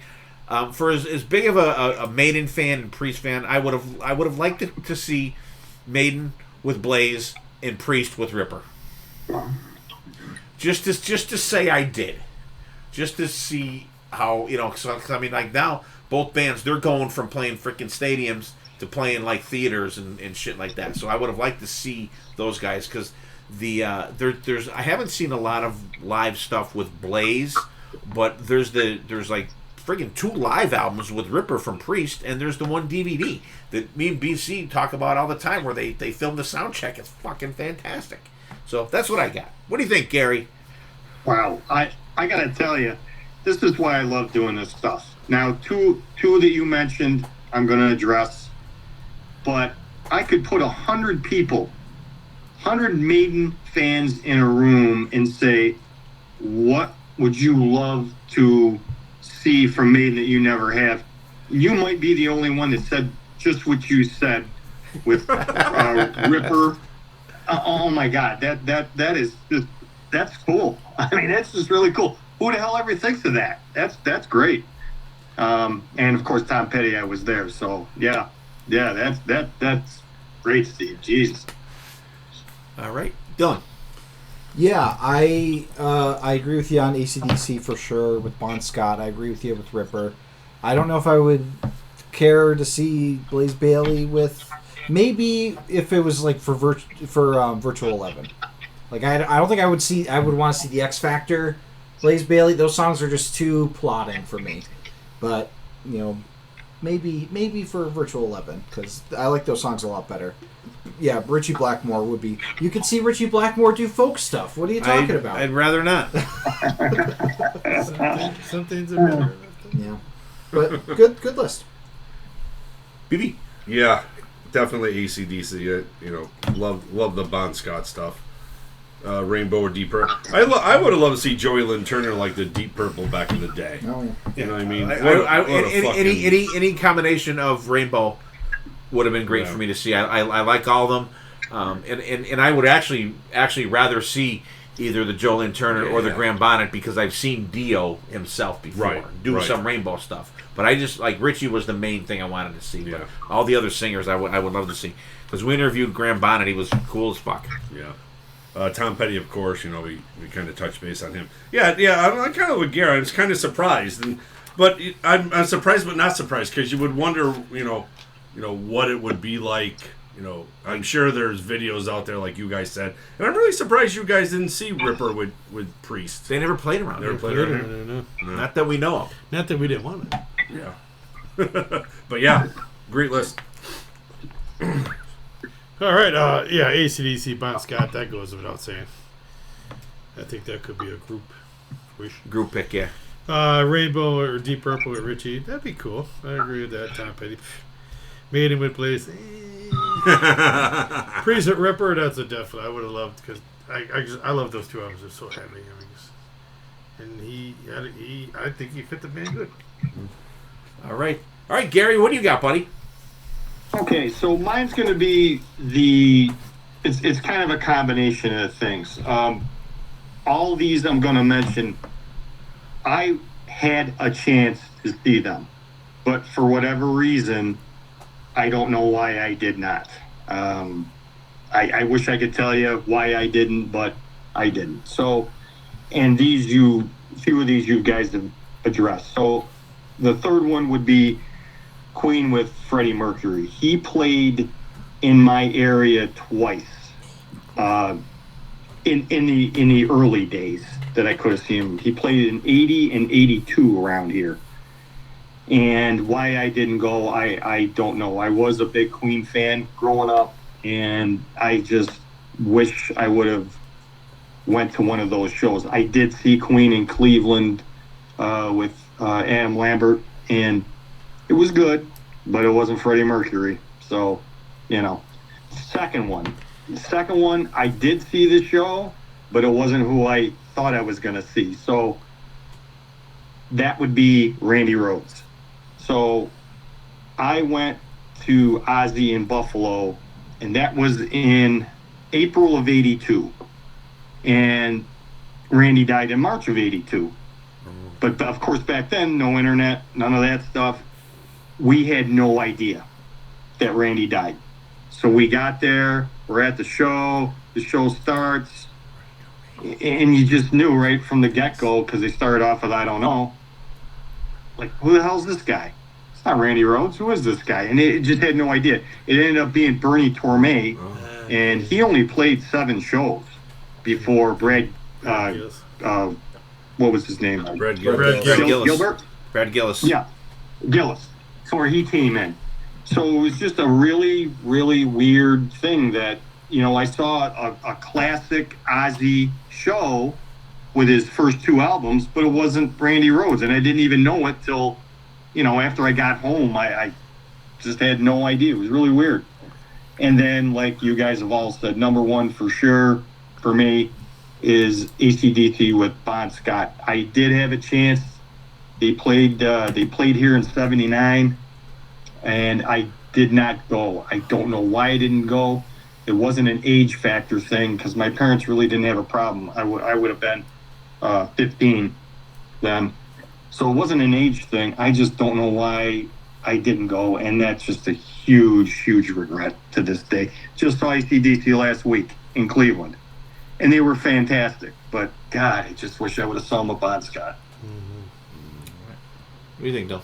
I can't believe you got to see the Velvet Fog Mel Torme's brother. I was going to say that. That's great. But that's crazy that they were playing that quickly after Randy's death. Like, Take a break. you think right? about bands nowadays, like Yeah, you know, Foo Fighters. You wouldn't at see them least- for years. Yeah, like and like understandably so. Like you should take all the time you need if like you lose a member.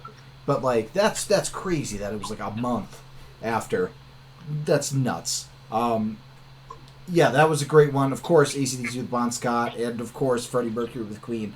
Both amazing things that I wish I was around and able to see.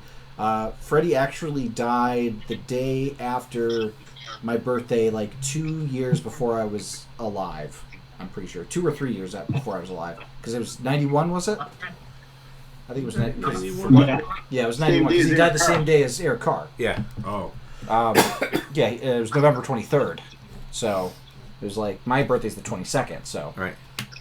I like to think that some of the magic was placed into me when I was born. But I agree. Me and it's a kind of magic. Me and your mother you could planned say. it that way. Yeah. Yeah, but great list, Gary. Great list. All right, BB, what do you think, BB? Yeah, What do you Queen, definitely would have been definitely cool to see back in the day. Yeah, that Randy Rhoads, that story is it's just mind blowing. And Bernie only played 7 shows, and you saw one of them. It's like holy shit. Yeah. Like that's just It's almost a twofer of like you're lucky to see that, but also not so lucky. yeah. How did Bernie actually sound? Was it somewhat close? Not really. That's how I knew that. If I remember correctly, it was because he opened up with I Don't Know, and then Crazy Train was second, and it was during Crazy Train that it didn't sound anything like Rhodes, and that's why we were like what's going on here? What is this? And it was just really weird.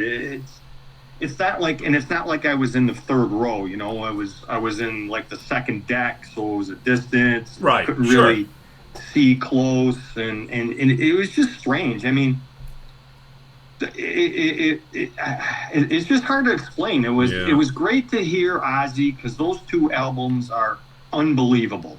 But it was just like something's not right here. Is Randy sick? Is that Randy? It was just so weird. Wow. So weird. So weird. And then AC/DC with Bon Scott, of course. There was a guy I knew back in the later 70s. AC/DC with Bon Scott opened up for Dio with Rainbow down in Wilkes-Barre. Yep. It was a Kirby Center, but it was like the Fordham Theater. Polkowski was there. It was a different name. Really? Mm-hmm. Like going to that, like you're like, holy fuck! No, you didn't. So, of course, we're searching the internet, and it was there. I'm like, wow, that would have been awesome. But yeah, Gary, three amazing shows that we could have been at. Well, you could have been at. I don't know about me. I was a little young. Yeah, Gary, AC/DC and Queen, that goes without saying. But I'm going to touch on the Randy Rhoads. I mean, again, back then there was no internet. It was, I think, in a way, it was better times. But then you get more surprises. But I mean, when you're going to expecting to see Randy Rhoads, and then because unless you read the local paper, you probably didn't know he died. You know what I mean? I can see that. I mean, but now that you mention it, it would have been so cool to see Randy Rhoads. That's another guy, and one I wish I got to see. Yeah, Gary. How the hell did you miss Queen? Come on, man. That'll be on ESPN when football goes back in. Come on, man. They're gonna show Queen playing and Gary Cap sitting much home. weed back then. I don't know. That was around the albums that we just kind of Yeah. finished. Because But that falls under, if we knew back then what we know now. No, I know. Jeez, if you could. Oh, you know. so that was like Under Pressure / Another One Bites the Dust era Yeah. of Queen. Yeah, crazy. But like the Randy Rhoads thing, and and it's weird, Gary. I don't think I've ever seen any picture of Bernie Torme. Like if he walked in this room right now with a guitar playing Crazy Train, I wouldn't know who the fuck he was. I mean, he could be walking down the street. I wouldn't know a thing. Sorry to this man. And I'm sure I've never seen any pictures of You know him Mel Torme? playing with. I've seen more pictures of Mel Torme. If Mel Torme walked in the door, A would be a miracle because he's dead. But if he was alive and walked in the door, I would know who the fuck he was. If Bernie Torme walked in the door, I wouldn't know who he was. But I've never even seen a picture of the man. But that is right. I mean, Dylan caught on it too. Like that was like quick. That was like 2 weeks, Yeah.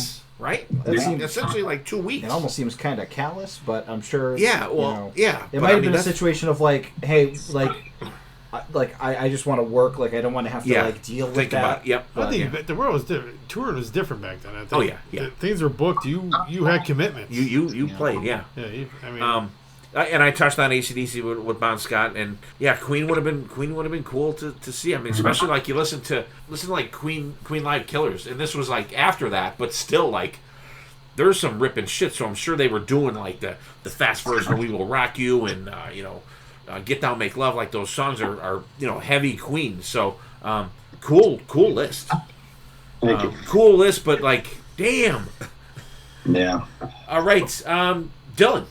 Yeah. So one of them is something we've all kind of talked about already. Another one is recency, and then the third one is me having fun. So the first one, Heaven and Hell. I wish I could have gotten to see them.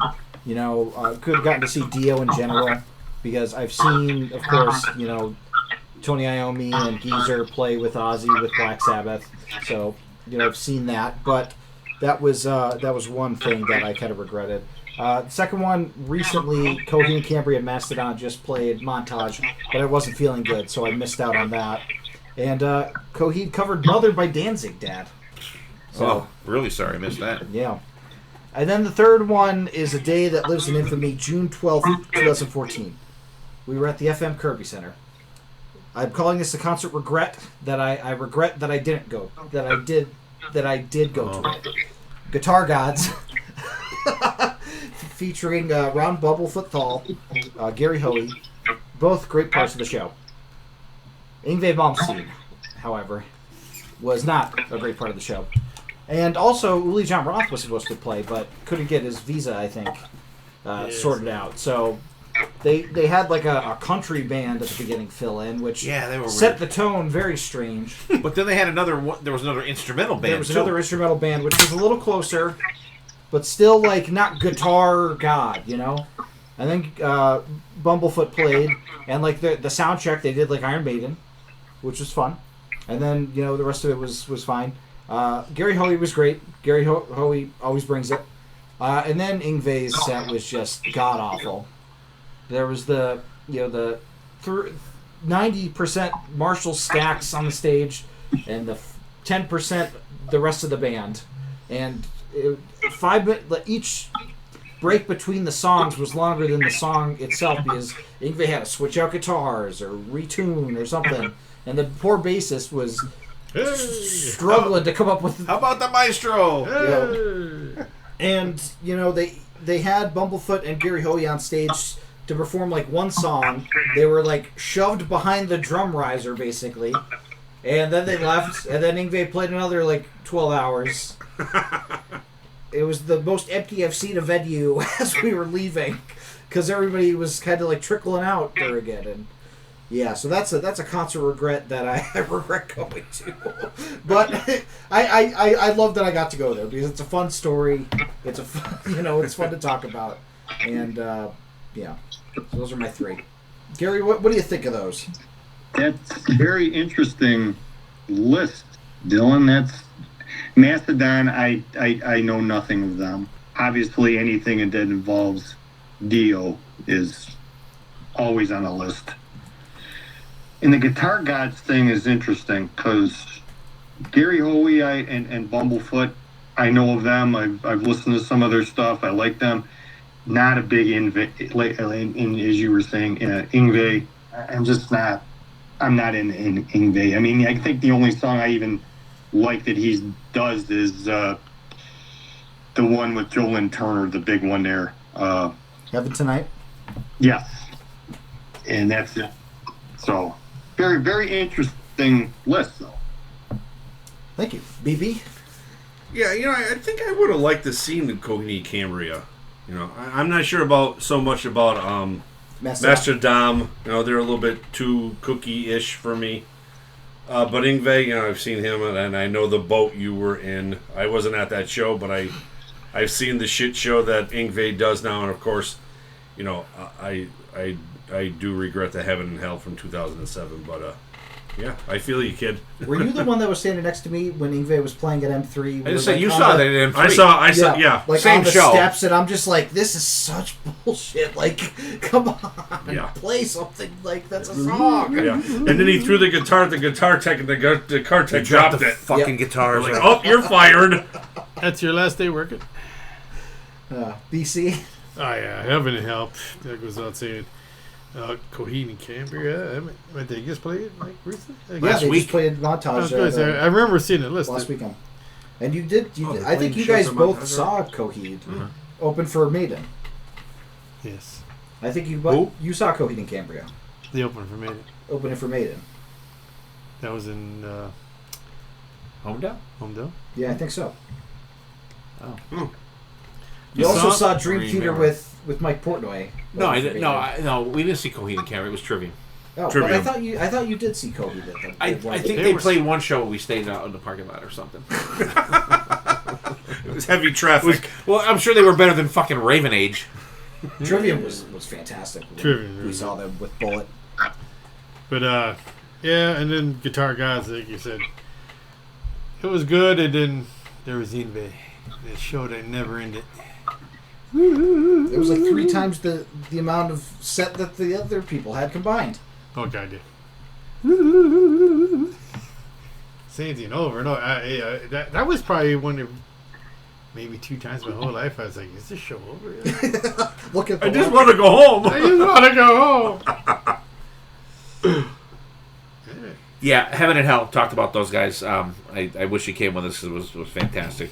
Coheed and Cambria, I would check them out because like they had a new album or something out now, Yeah. right? They I think I played heard 7 one song. songs I from think the I think it was actually I actually didn't mind it. I think a they're the good- band. Sometimes I can tell if I know it's just a guy, but it sounds like a girl singing. Claudio has a very high A lot of range. stuff. Yeah, But the Guitar Gods, like to put it in the words of Sonny Pooty, brutal, fucking unbelievable. I'll tell you what, I don't, I never remember ever praying at a show, but I remember praying, let's this end, and please let it get better. Yeah.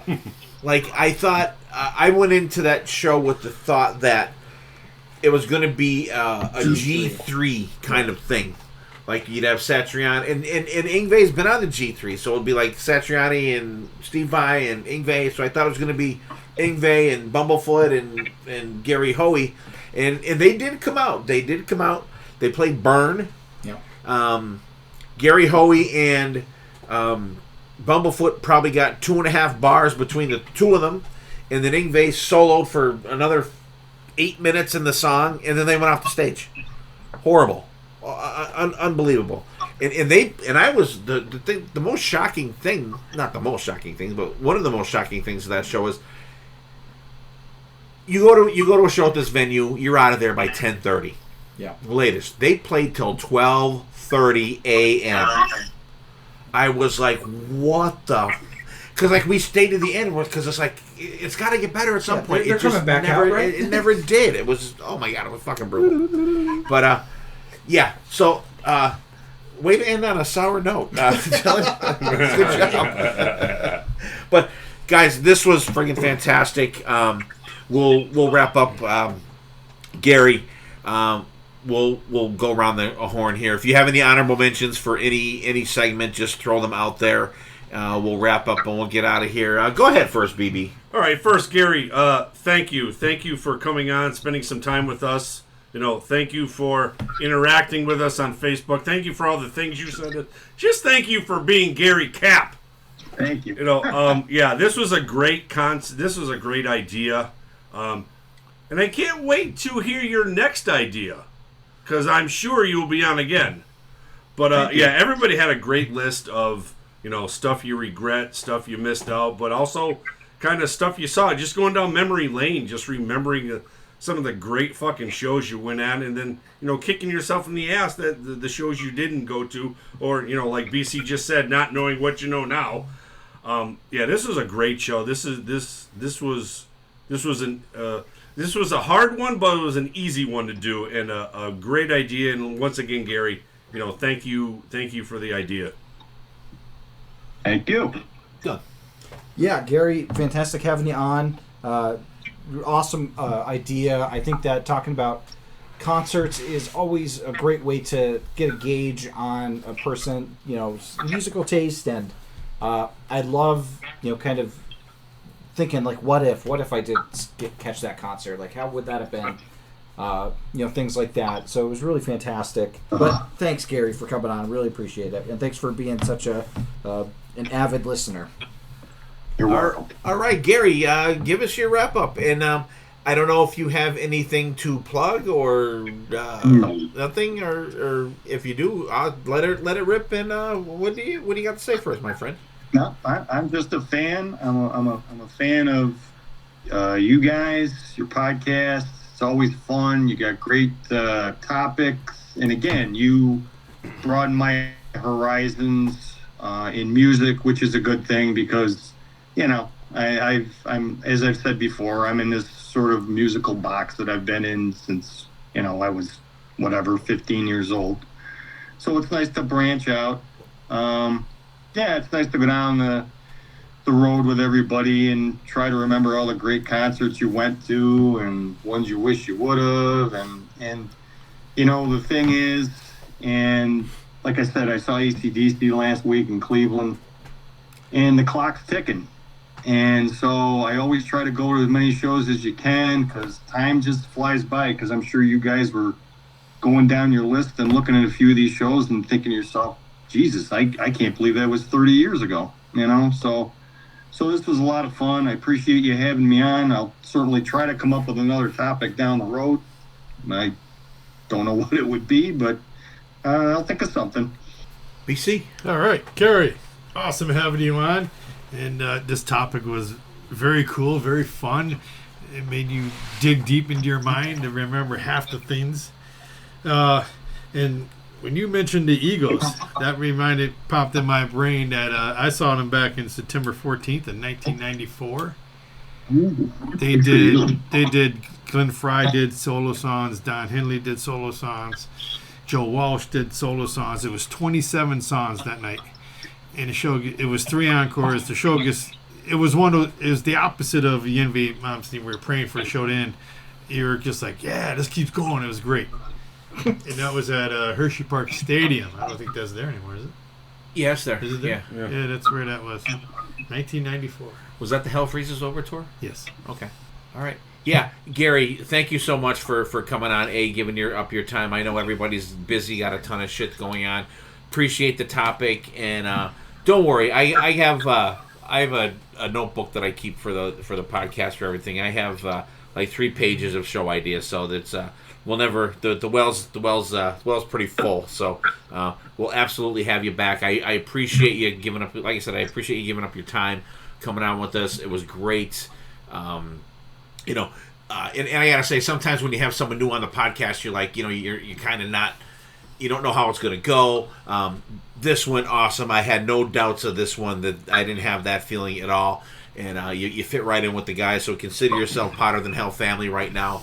And I appreciate your generosity throughout the years towards us, and just your friendship.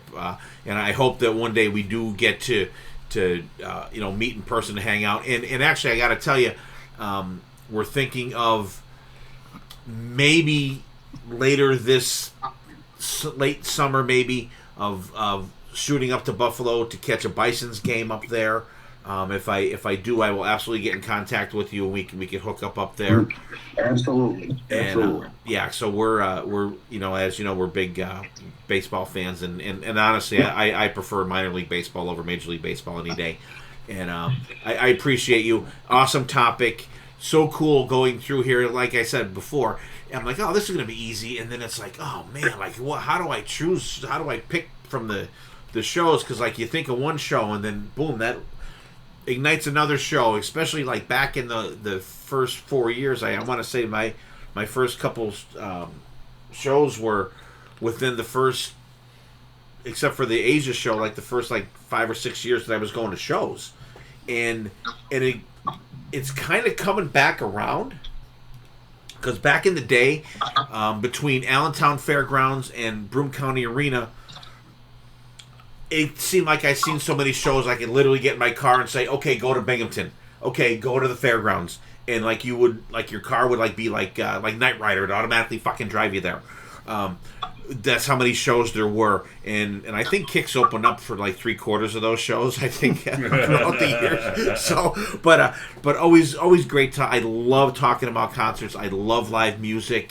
I know some people out there that would rather just hear the studio albums, and that's fine too. But like, it's just the energy. I still love that feel of going to shows like the Monsters of Rock cruise now. It's crazy. Which Gary, you need to go on that, by the way.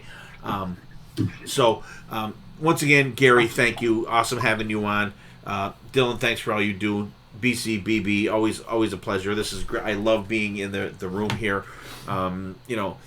Everyone's at some point playing air guitar or singing lyrics or air drumming throughout the evening. When anybody brings anything up or something like that, it's always just a blast. And thanks again, Gary, for coming on. Love you, buddy. Appreciate you. And everybody out there, let us know. Give us a couple shows that you were happy to see. If there's any kind of like anomaly shows that you've gone to. I was gonna my kind of two of my honorable mentions were I got to see Twisted Sister on the Come Out and Play tour. They didn't play many shows on that tour. Got to see that up in Binghamton on January 10th, 1986. And my very first show, my Iron Maiden show on August 18th, 1983. That was the famous Mission from Airy show where shit got screwed up during the solo, and they had a big fight after the show, and Bruce Dickinson recorded the argument on tape, and then they put it out as a B-side. And it was, and I didn't find out about that till like years and years later. But it's cool to know that you're at a show that something different happened or stuff like that. So if anybody out there, if you have some cool shows like that, like let us know. Let us know what your favorite shows are. Always great to hear from everybody. Once again, everybody, thank you for listening. Gary, thank you for everything you do for us and your friendship and your support throughout the years. We really appreciate it. Everybody out there, I hope you have a great summer, because spring kind of sucked. But hope you have a great summer, and everybody take care of yourselves, take care of each other. We will see you next time, and there definitely will be a next time.